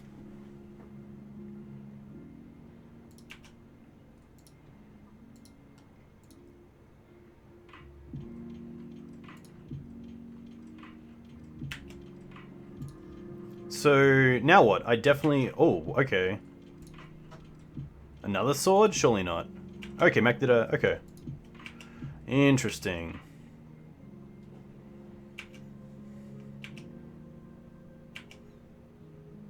Oh, and we can even play around Force of Will here. Because we get to go... Oh, can we? Yeah, we can.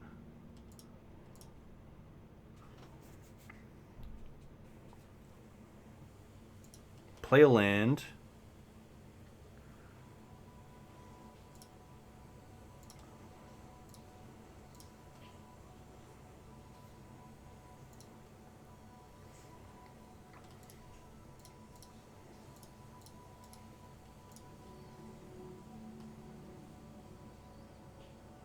Nice. There we go. Okay. Maybe I do want to bring in ley lines, especially seeing the intuition. Maybe I go down on sword.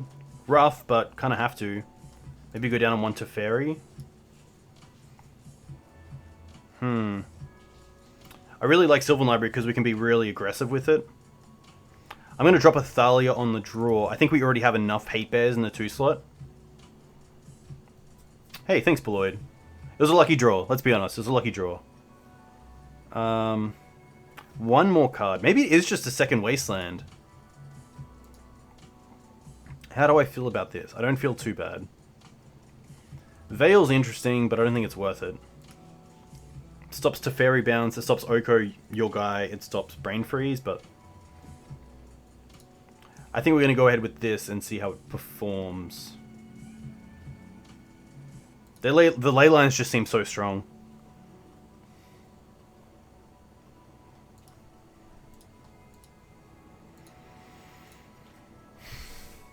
This is the issue with Maverick. This is a fantastic, like, fair hand, especially in the blind. We know about our opponent, of course, but... You know, we have Green Suns, we have Sylvan Library to find effects. But what we do also have is just 4 dead draws of...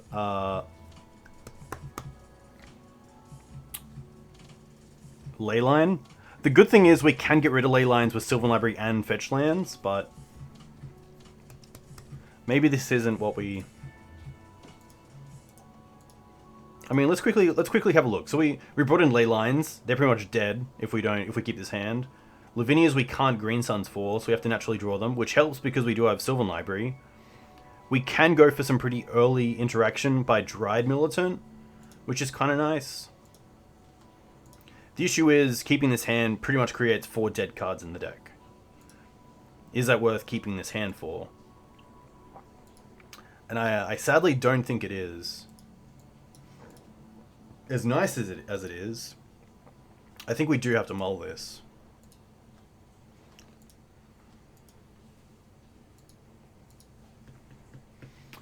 Nice hand, but we do only have the 1 land. Which I think we kind of just have to go with. Leyline, and we do have an answer for swords, which we can cast. And if we draw over the next 2 turns a land, hopefully we can cast a Sylvan Library. So I'm probably going to keep this, and I think I drop the Knight. Everything else kind of has its place. Knight's the one card that actually I can find through Green Suns as well, so I think Knight's pretty nice. These 2 cards I can't, and Swords I really just want in case I do go for an early aggressive mentor, so it's going to be Knight. Leyline comes in.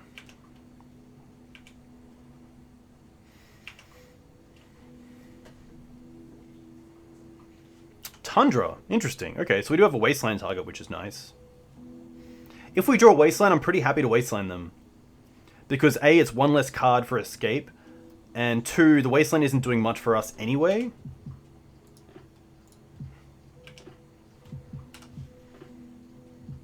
Alright, well now we're really sweating on drawing a land. Just a pass from my opponent. Okay. Come on, land. Oh, look at that. Look at that. Look at that. I'm sorry, but... So now it's an interesting one. Do we go for Lavinia? Do we go for Sylvan Library? We're definitely fetching, and I think we're definitely getting probably a Trop. I think library's just the I think library's the best one. Bait library. I don't mind baiting library, and I also don't mind library if it's dicks, because then we can just be hopefully hyper aggressive with it.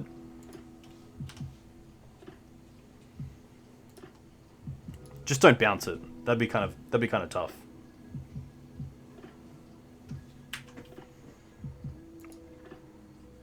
Return of Nature. Okay.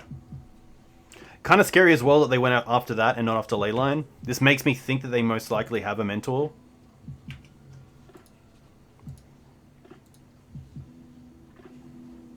Or Teferi bounce Leyline. Okay, okay.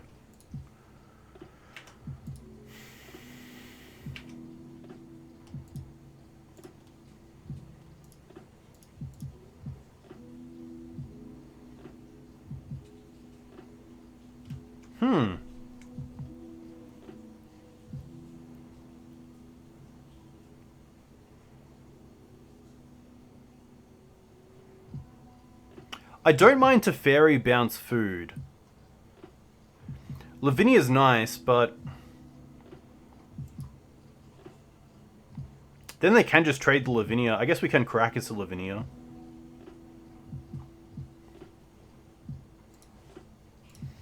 Yeah, maybe it is Lavinia. We can save it with Karakas, which is nice.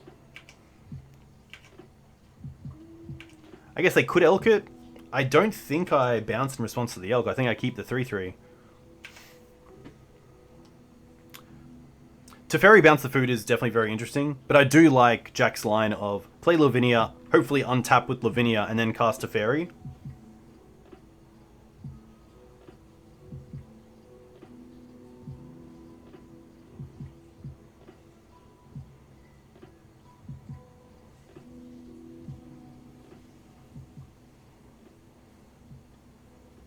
Interesting. Okay. Are they going for beatdown? They are. Alright.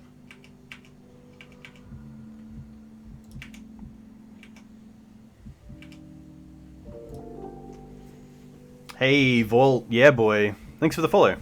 Let me know where you're from. If you play Legacy, what you play in Legacy.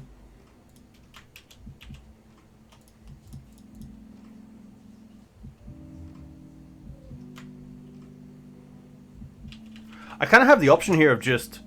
I sadly don't have Qasali Pridemage and Noble Hierarch. Because I only have one green source.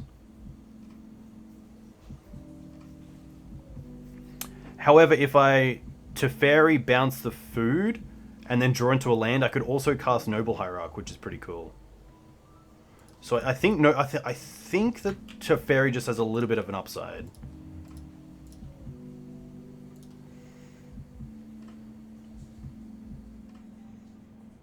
I guess they could have swords for Lavinia and then force this, which would be pretty brutal. Or maybe bounce Lavinia.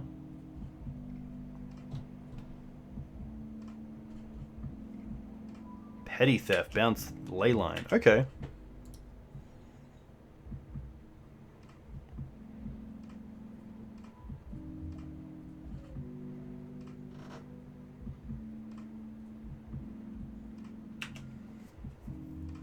Fetch is always scary. Maybe they have Bolt. Blue. Brainstorm. Okay. That's fine.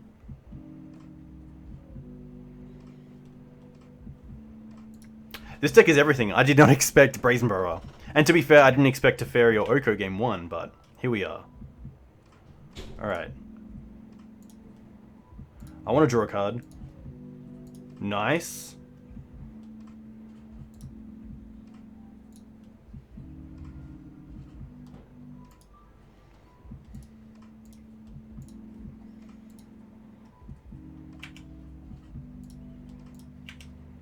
This also means it can't trade, which is kind of cool. I don't think there's anything that you want to trade because the Lavinia also means that you can't play any sort of pedal effects.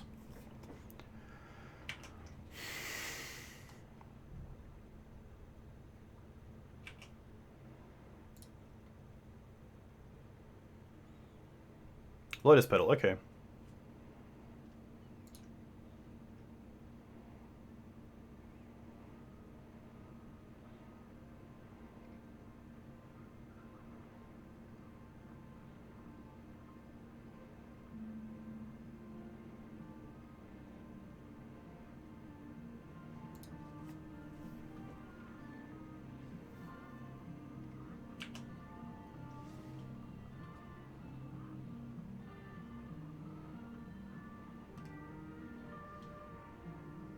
We're definitely not in a great position. Let's be real there.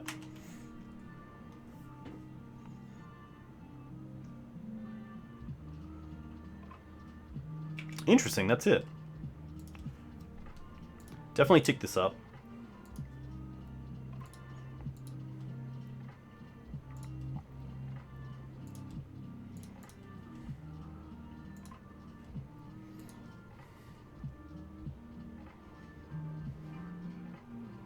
I don't think I waste the swords.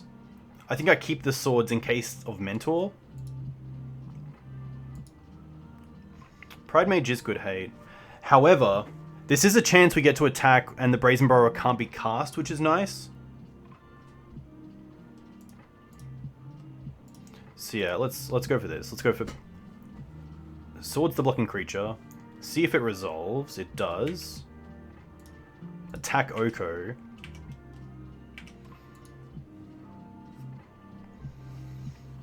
Hey, Termi. Welcome to the stream. Uru's been pretty cool. Sadly, we haven't seen it much. We played 2 on Sunday and we're playing 1 tonight. And there's not too many matchups where you want to search for it with Green Suns, just because Knight's so good, but it's very cool to have in the deck, and it's very cool to open up the graveyard as more of a resource than just Scavenging Ooze. So that's pretty cool. It's also just a sweet card, so there are some games where, like, maybe in game 2, if we're up and we've won the first one, we can get in there. Thanks for the Brazen pickup that it can only block flyers.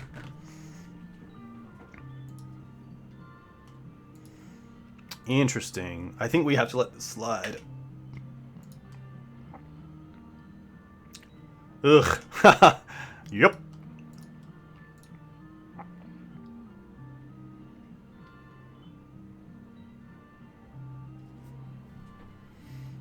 This is sadly most likely game.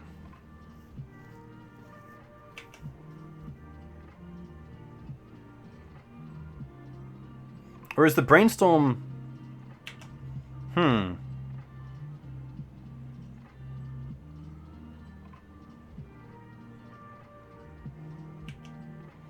Astrolabe's okay. Are they trying to dig here? And then maybe make Astrolabe a creature?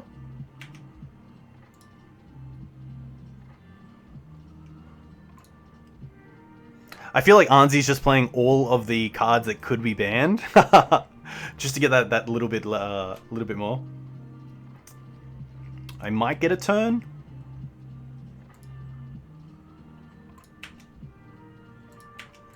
I mean, we can try. All right, looks like we are. But this we need to draw something fast. No, another Hierarch isn't great. Let's tick up to Fairy.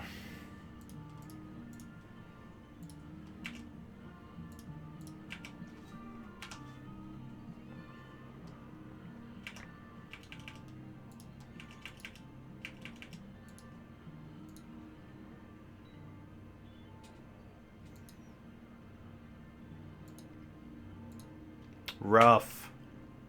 That's pretty good.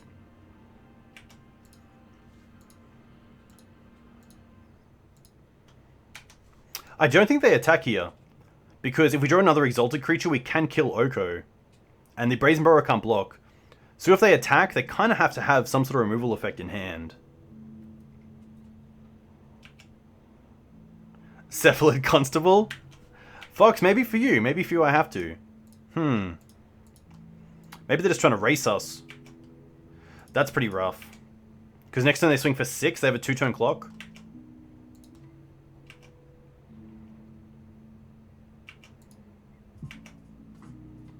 I think we're literally just going to lose to these 2 creatures.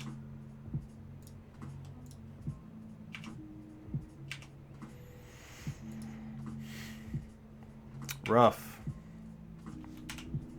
My dreams.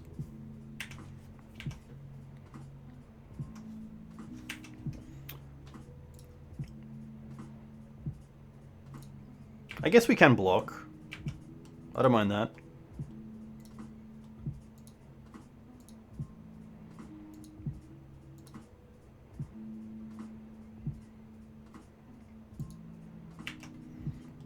Buys us a little bit of time.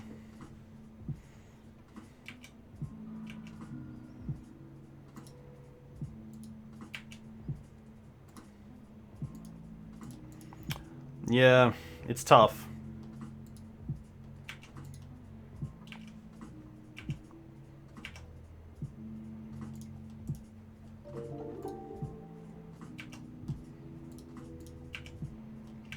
Come on. At least we can maybe kill the Oko here. Hey, Tinker, thanks for the follow. Let me know where you're from. If you play Legacy, what you play in Legacy.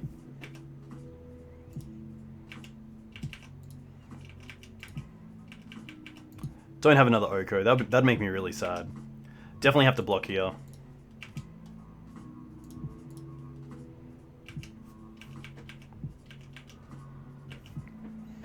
I think we took out Scooze. Oh, we didn't. Okay, Scooze is kind of there.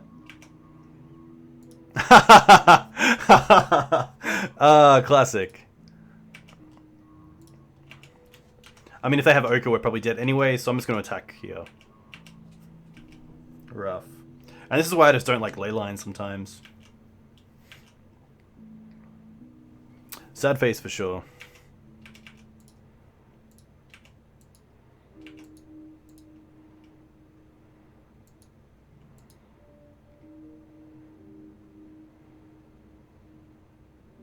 I guess Teferi Bounce as well just does it. Yeah, that's where the power and sort of feast and famine of Leyline can really get you.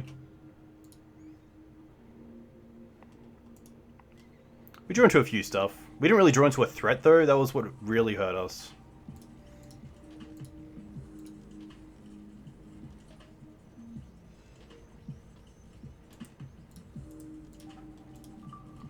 Alright. Yeah, rough. Good games though. Sometimes pretty tough. The Pyroblast on Teferi was huge. Would have loved to have tried to draw like an extra card off that, but now we're here. Yeah, I mean if you can fit in the powerful cards, why not? Unfortunately. It just pivots so well, that's the big issue that I have with it.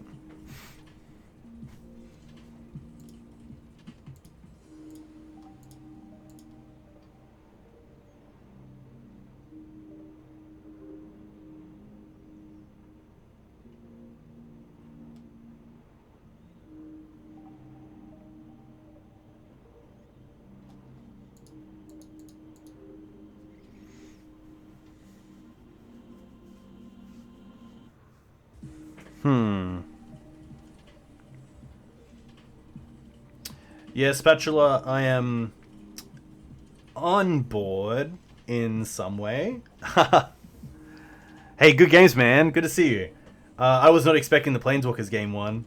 That was rough.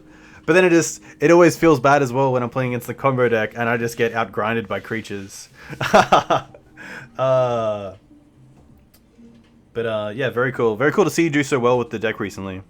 Obviously, been pushing your streaming hard. All right. Hopefully, we can get back on that winning streak against Kaiku 5000. And this hand's interesting. It's a one-lander. We do have Green Suns for Dryad, and we have Scryb Ranger to actually make use of that. We have Uro, which is really cool, but yeah, Lavinia seems sweet. I was playing Lavinia over... I know like Dan Neely and a few guys who play BANT really like Dovin's Veto, but I kind of like Lavinia because it's probably going to do similar things, and it also stops things like Terminus, which is really cool. I was really keen just to not bring in Leyline in the third game. We didn't bring it in the second, because I was like, if you're going to pivot to some sort of fair matchup, then I don't really want the Leylines as dead draws. So that's pretty tough, but yeah. I think the matchup's really interesting. We have a lot of different... yeah, I got a lot of angles to the deck. I'm going to mull this. I think we lose the hands that we keep a one-lander to just keeping a one-lander, so there's probably better hands. And this is probably it. I'm going to drop the second Mum, and then keep the 3 lands. Turn 1 Mum, turn 3 to Fairy, and then hopefully have something to draw to play in between. So we'll keep this and drop the second Mum.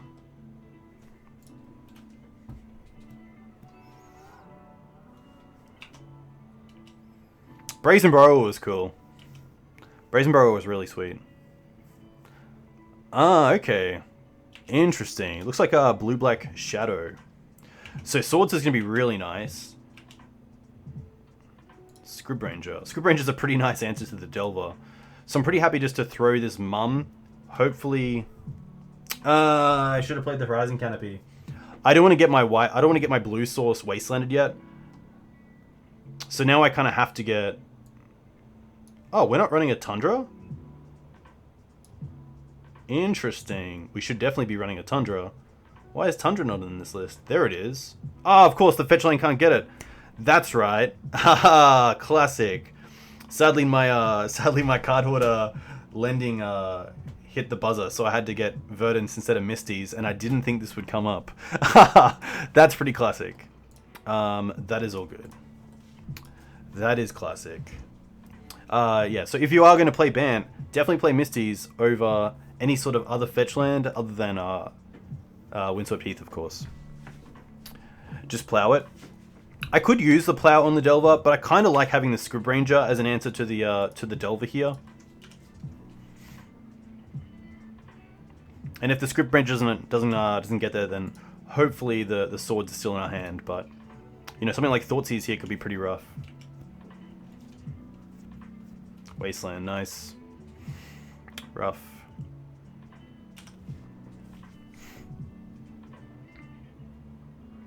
So I think our best draw is probably just a Mana Dork here.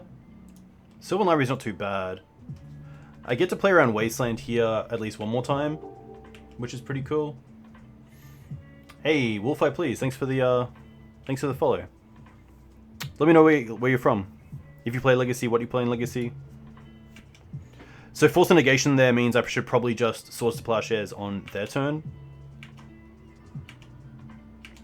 If I really wanted to, I could tap out for Sylvan Library here, but I'm pretty happy getting another basic. That's pretty straightforward. Just tapping out for Scryb Ranger here. Gonna do it in their turn as well, in case they have something like Fatal Push. I don't want them to use their mana in my turn.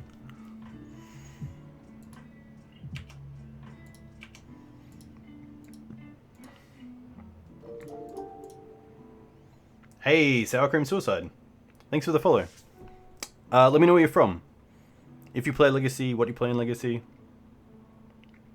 Brainstorm. Days, Floating Blue. Okay.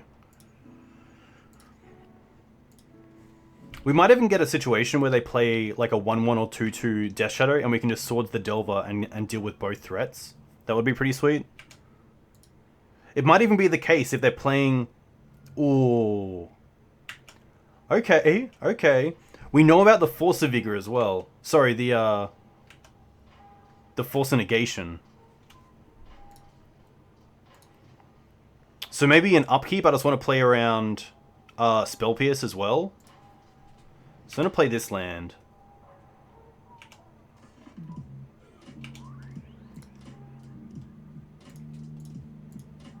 I guess they could have like Street Wraith. That'd be pretty brutal. Oh, they have a Force. Rough.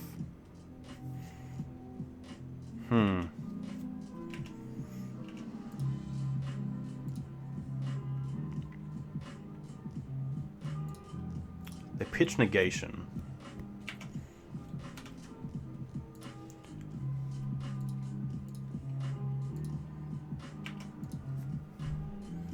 So I guess, wow, another Delver? We're kind of just dead unless they don't flip. No, even if they flip the Delver. I don't want to show them that we play Teferi. Rough. That was pretty good. What do I like? I like Veil, especially because they're most likely playing him and Thoughtseize. I don't mind Council's Judgment if they're playing True Name. Reclamation's interesting. I think I'm going to try it out in this matchup. And Palace Jailer can most likely come in. Bitter Blossom is a card that I kind of worry about. I don't think we need Collector Ouphe. That can come out.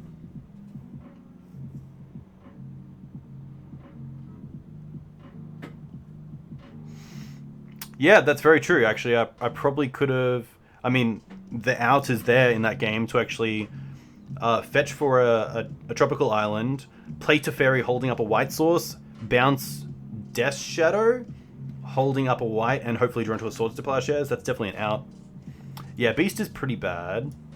It's okay against True Name, but not really what we want to be doing here. Dryad Militant is... Dryad Militant's interesting because it does turn off Gomag Angler a little bit. Uro seems okay as a 6/6, especially against a Gomag Angler deck.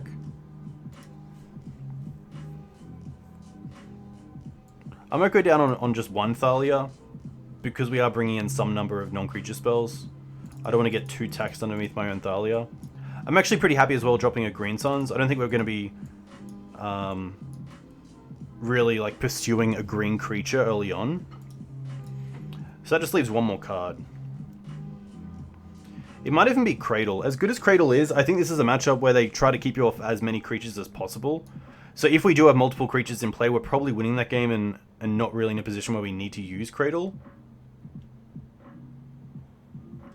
So yeah, I might drop these two, and then maybe bring in something like a Jide. Jide seems okay, and it can race something like a Bitter Blossom. I might even go down on Safekeeper. They're probably bringing in Plague Agony and naming Human, so I don't mind dropping out on Safekeeper and bringing in a Jide. I think this is pretty sweet. I'm going to go ahead with this. We'll see how this goes. Hopefully get a third game. And then if we see anything in the game too, we can change it up.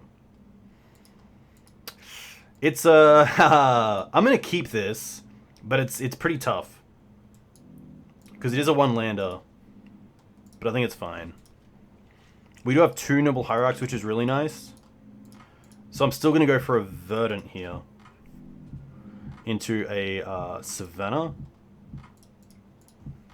It might even give away that we, like, they might think we have multiple cards in hand, multiple lands in hand if we're getting a dual land and opening ourselves up to Wasteland. But I don't think my opponent would Wasteland us if we've already got a creature out like Noble Hierarch.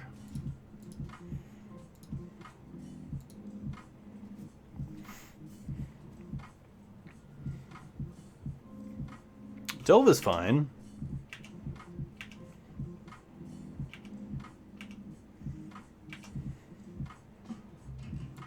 Jide. I'd probably rather more mana here than my swords getting dazed, so I'm going to go for Noble Hierarch. And then probably just swords the Delver in upkeep, just to play around Force Negation. Doesn't play around Spell Pierce or Daze, but if they're doing it in their turn, I'm more than happy for that.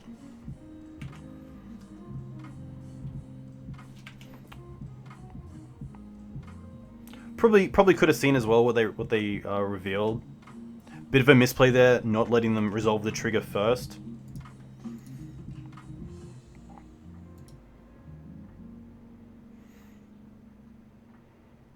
So something like Plague Engineer I'm really scared of right now. Especially if they hit one of my mana sources and I don't draw into another land.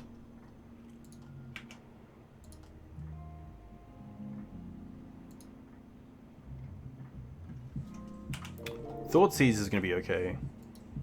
Hey, Jimbo, thanks for the follow. Let me know where you're from. If you play Legacy, what do you play in Legacy? Hey, Kuwen, thanks for the follow. Let me know where you're from. If you play Legacy, what do you play in Legacy? I'd be very keen to know.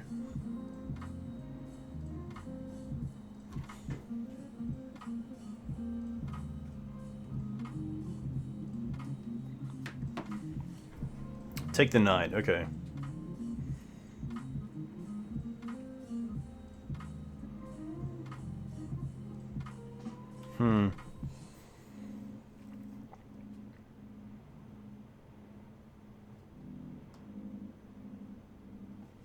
You play Ant? Very cool. I feel like Ant's in a bit of a tough spot right now, but another Thoughtseize, rough. This is where Choke would be pretty nice, but we're not playing Choke.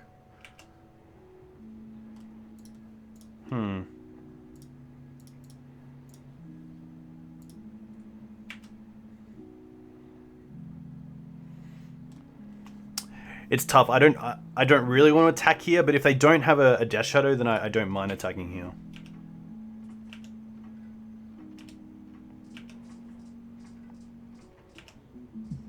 I guess I could have also used the mana to equip a Jide, but I don't really want to put the target on one creature.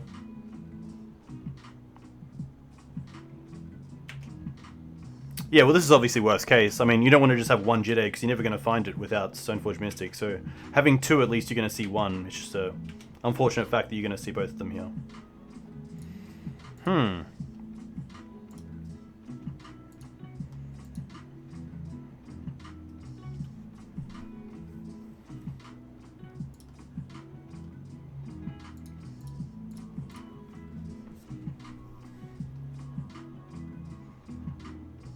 Thanks, man. Friday night should be really cool. And the weekend, of course. Looking forward to it. I think sadly I'll just pass.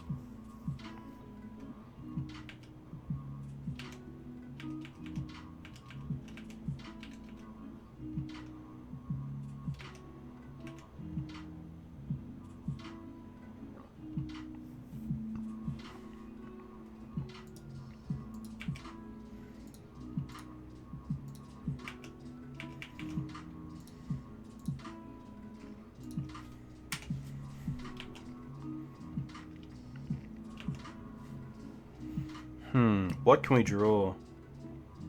Something like Gurmag here would be pretty insane. Wasteland Dust, okay. Green Suns. I guess we can draw to Green Suns for Ooze? But... Stubborn Denial, perhaps?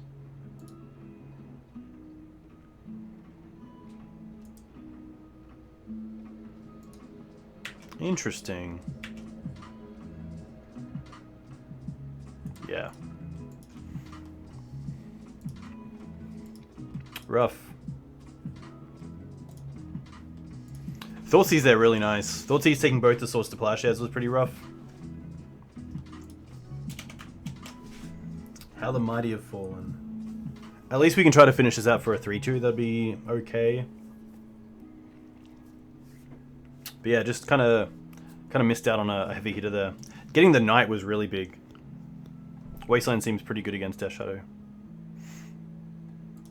But at least we can go straight into our game as well.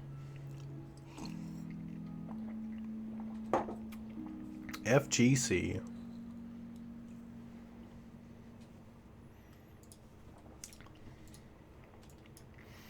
I don't mind this. The Green Suns is kind of nice because I can go and get Dryad Arbor. And then have any of these as a turn 2. So I'm going to keep this.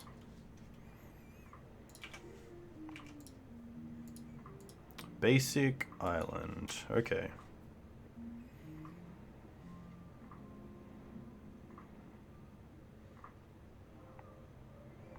Please don't go off. Knight. Okay.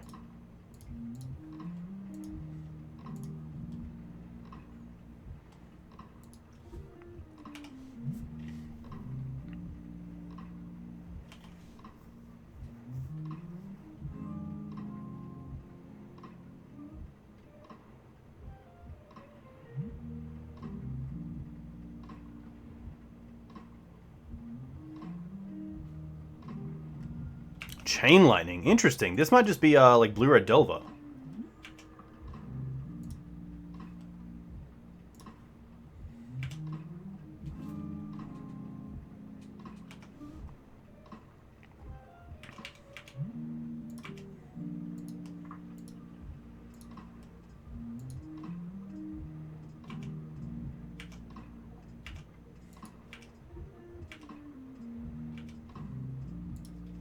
I think just jamming a Knight here is fine. We have so many 3-drops that I'm going to be casting on every turn anyway.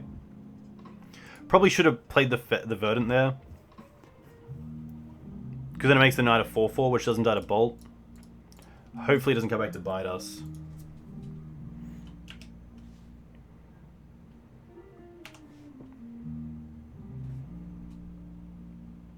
Bad play. Thought Scour, okay. Rough. That's just bad magic.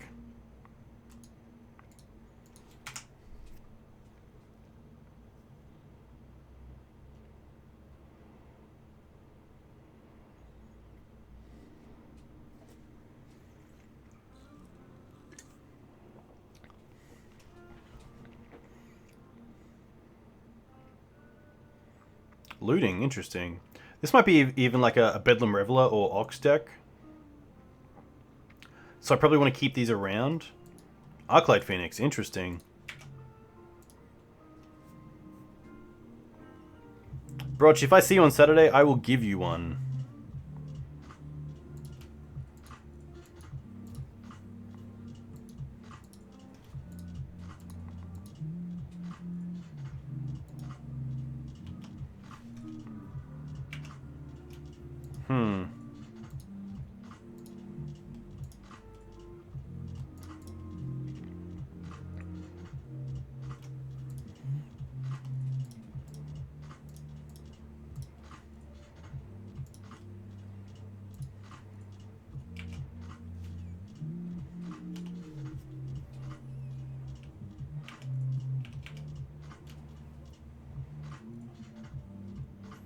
Ox can escape. Delver first.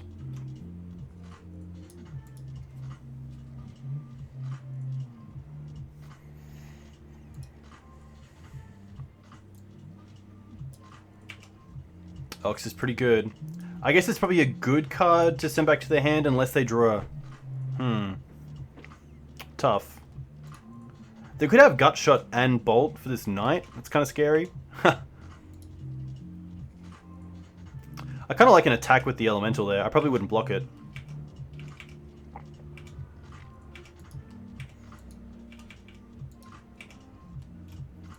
Thalia. I guess we can play Thalia and also Oko if we wish.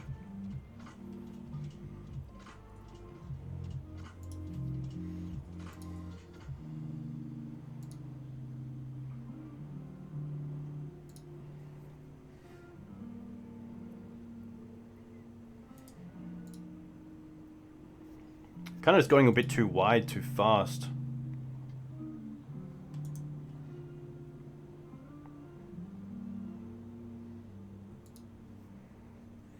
So there's no real point returning the Art-like or the Ox. The Oko I can try to start a sub-game, but I kind of want more creatures for that. Especially if it just dies to 6 in the air here.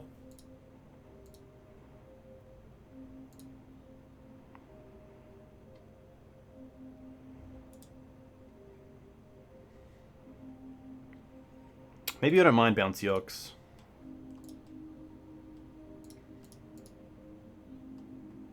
It's rough. This is tough. So I can play Thalia, and then I can go and get a land. Hey, dare to be a donut. Playing BANT Maverick. So I can tap the Knight. Because even if I... Rough. Even if I cast Thalia, tap Knight for Cradle, and then cast Oko or Teferi, it's not looking too good. But I think I have to build my board out.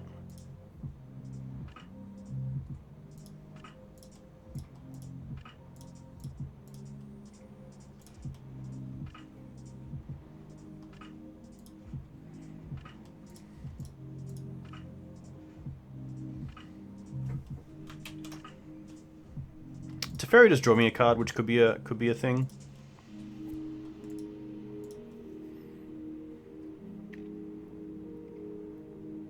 They could just have Force here as well. Yeah. And then they can just go too wide here. Rough. I do like Jide. I don't mind Savine's Reclamation. I don't mind Council's Judgment. Palace Jailer, definitely not. Qasali Mage can come out. Collector Ouphe can come out. Safekeeper can most likely come out. I really like Dryad Arbor.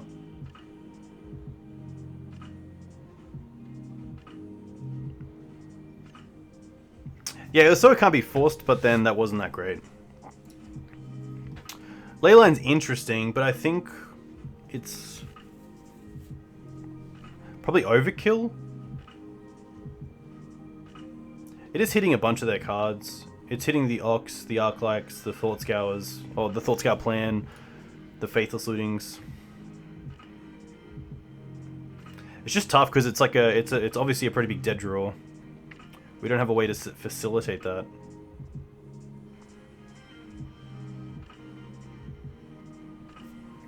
Yeah, exactly. Yeah.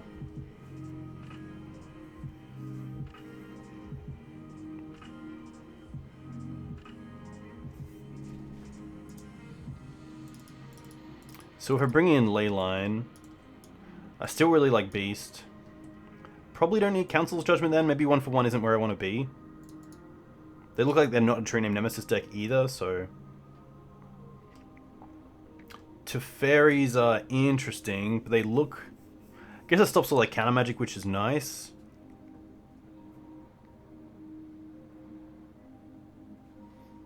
I might drop Cradle.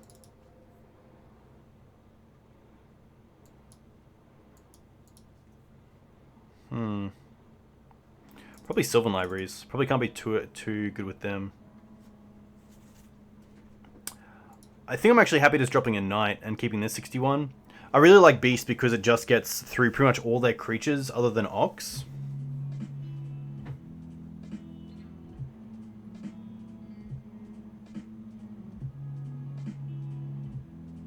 I think I'm happy with this. We'll see how this goes.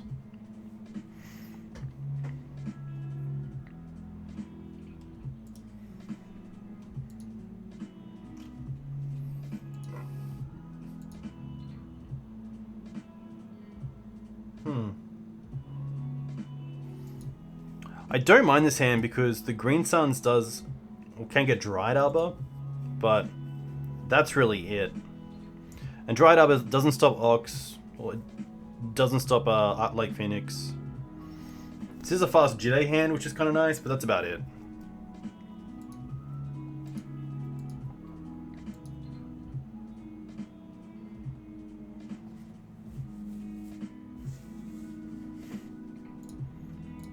I'm gonna keep it. I'm gonna see how this goes.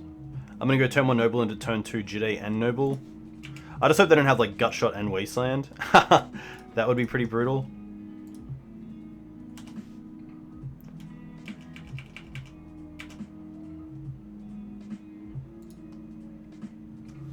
Ponder's fine.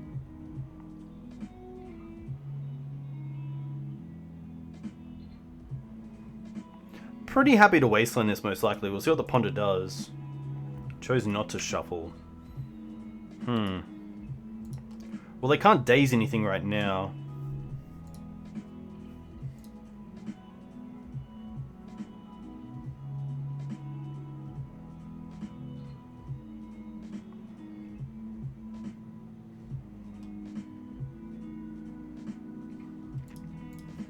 So I could go for Wasteland Jide, I could go for Green Suns for Skoos, but that just dies to Bolt and Chain Lightning, so I don't really want to Skoos yet. They did have Daze, but I don't have to worry about it with the Fiery Islet, which is really nice. I think getting down Jide is quite nice, especially not around Daze. So maybe I just want to build out my board a little bit.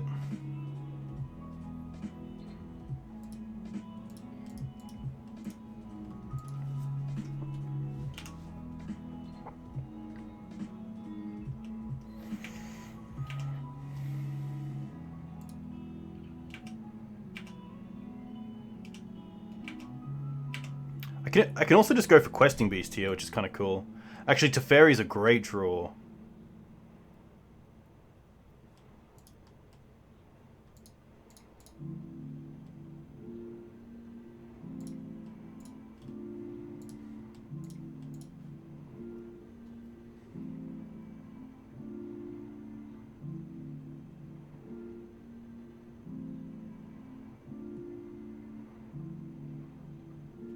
Probably a pretty great target for Force.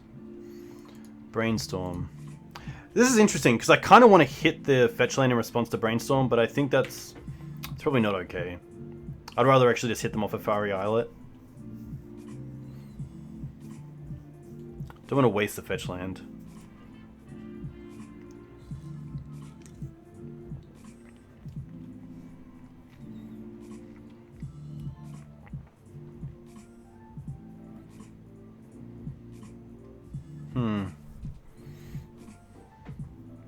Brainstorm most likely trying to find Force of Negation or Force of Will, which leaves me with most likely just attacking with Noble Hierarch.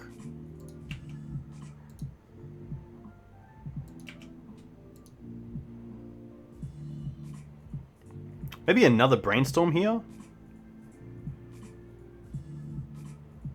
Spell Pierce doesn't do it. Unless they have Spell Pierce and Force. Oh, and Dave's. Interesting.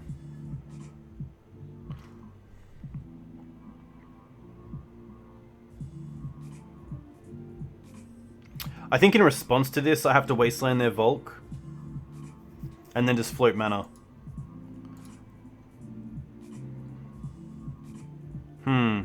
The interesting thing is, but if I Wasteland their Volk, they can then Daze the Teferi, saving their Volk.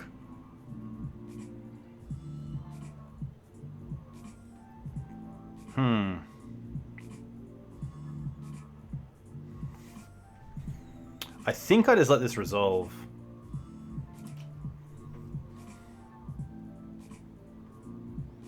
We're definitely floating mana.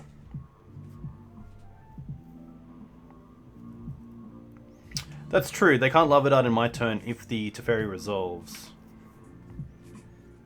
Nice.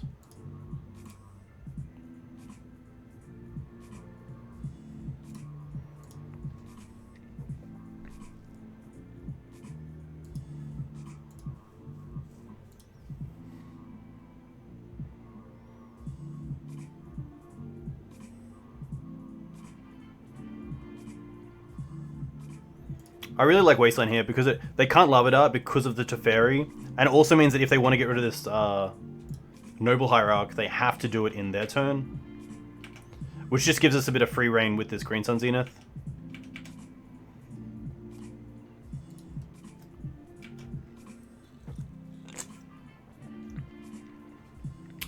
Young Pyromancer would be cool. Young Pyromancer and then flashback the Lava Dart.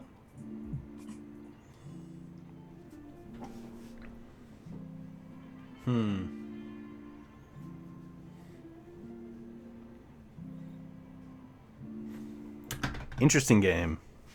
Lava Dart's very cool. A card you don't see too much play with. A Braid. Okay. That's fine. We do have the second copy somewhere, so...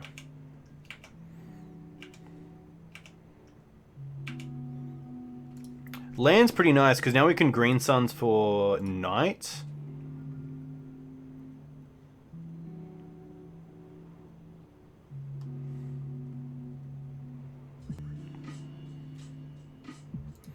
I think Green Suns for Night is fine. Do it in their end step. It does open us up to a few other things. I guess they can't counter it because of Teferi, which is nice. It does mean as well, if they go for a an Arclight Pheonix next turn, we can Green Suns for Ooze and eat it. Which is pretty cool. That would be sweet. Brainstorm's fine. I don't think they would have brought in Pyroblast.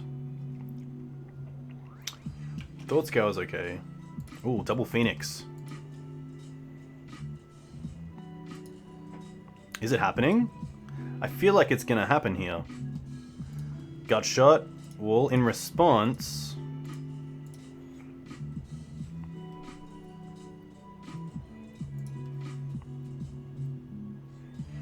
I don't think there's a better card to get. It has to be Ooze.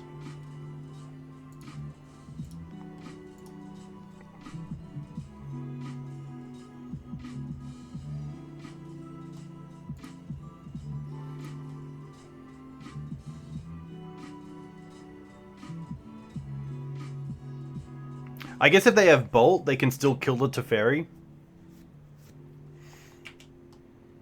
Which is pretty messed up.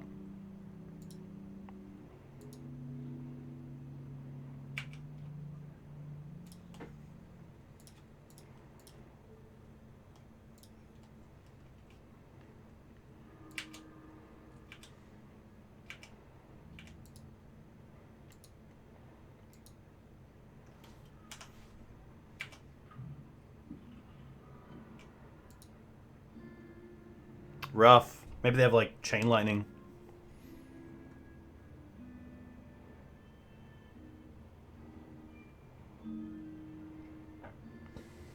Okay.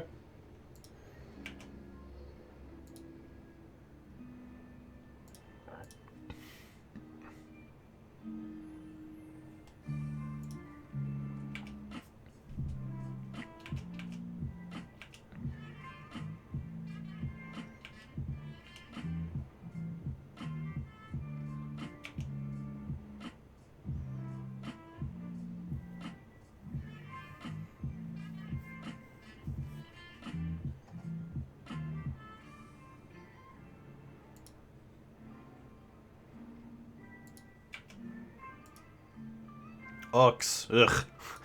Rough.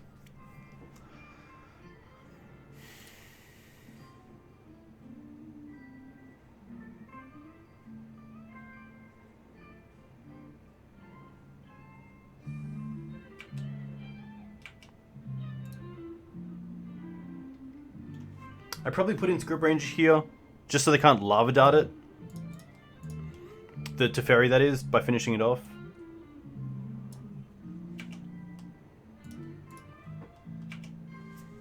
Not a great trade, but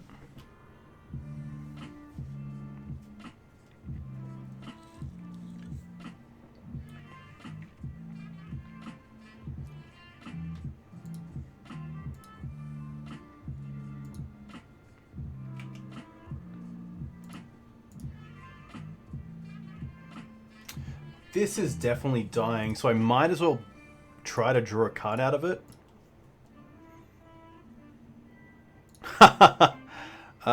Okay.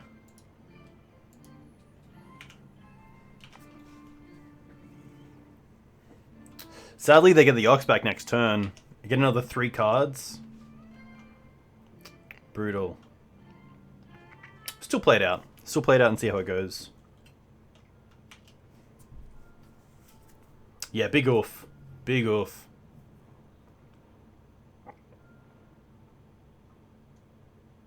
I mean, they are down to 8.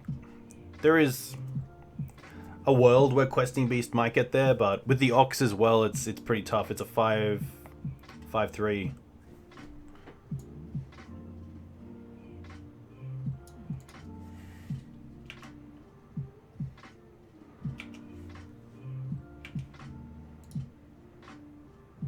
Another Delver? Ugh.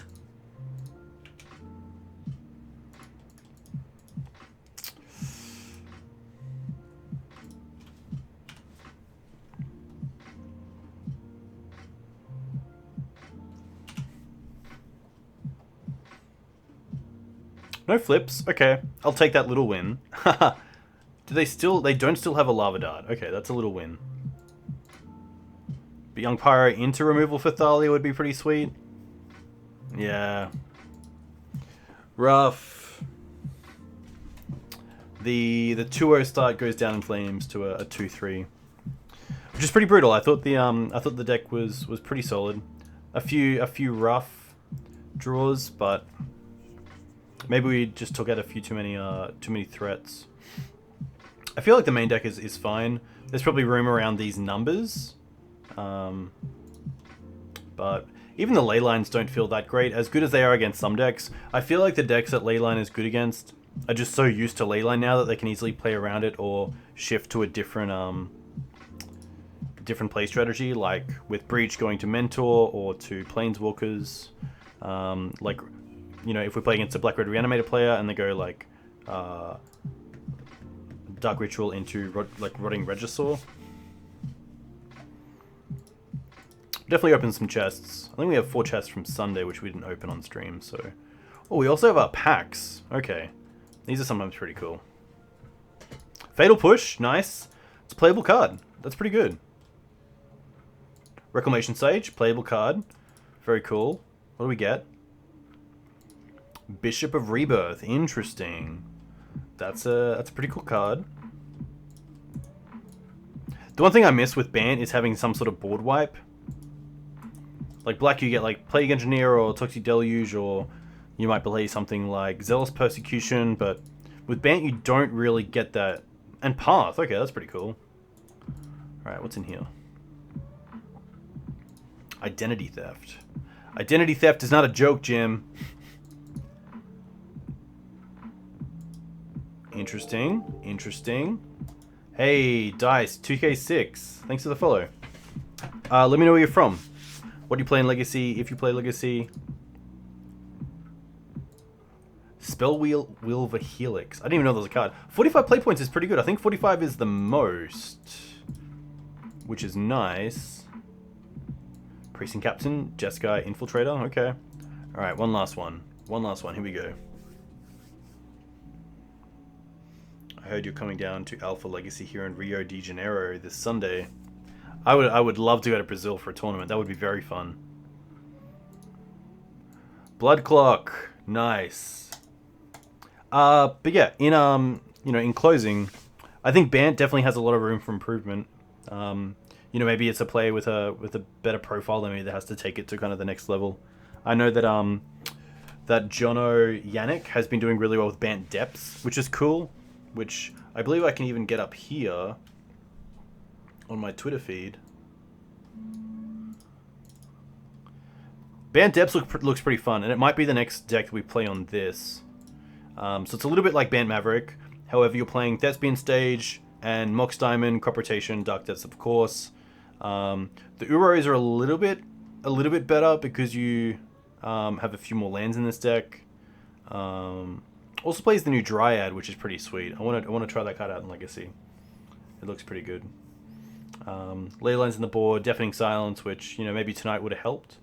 Force of Vigor is really nice. Shifting Ceratops is great as well against the blue decks. But that is me. A huge thank you to you guys for coming in and watching. If you want to find me on Twitter, you can find me on Twitter here. And you can find me on YouTube with all my streams and recorded matches here. I'm going to quickly send you over to probably the Oracle. I'm going to quickly see what Mox Jeremy is playing.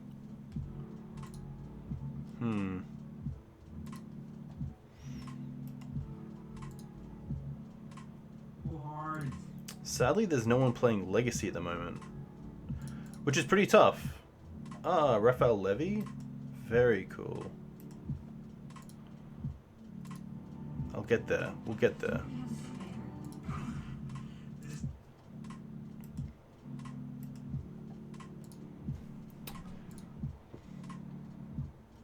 Hey, there's Legacy. Yes! Okay, nice. We have a channel to raid. Food chain as well. Okay. If Graham's still here, then you're going to enjoy this. But a huge thank you to you guys who followed, for watched. Alex, you are more than welcome. Thanks for the resub. That was really nice. You are welcome, Gelurium. I can never say your name right. But yeah, I will be back on Sunday morning at 10:30 a.m. Australian Eastern Standard Time. A huge thank you. The raid is about to start, which is really cool. I will see you next time. Cheers.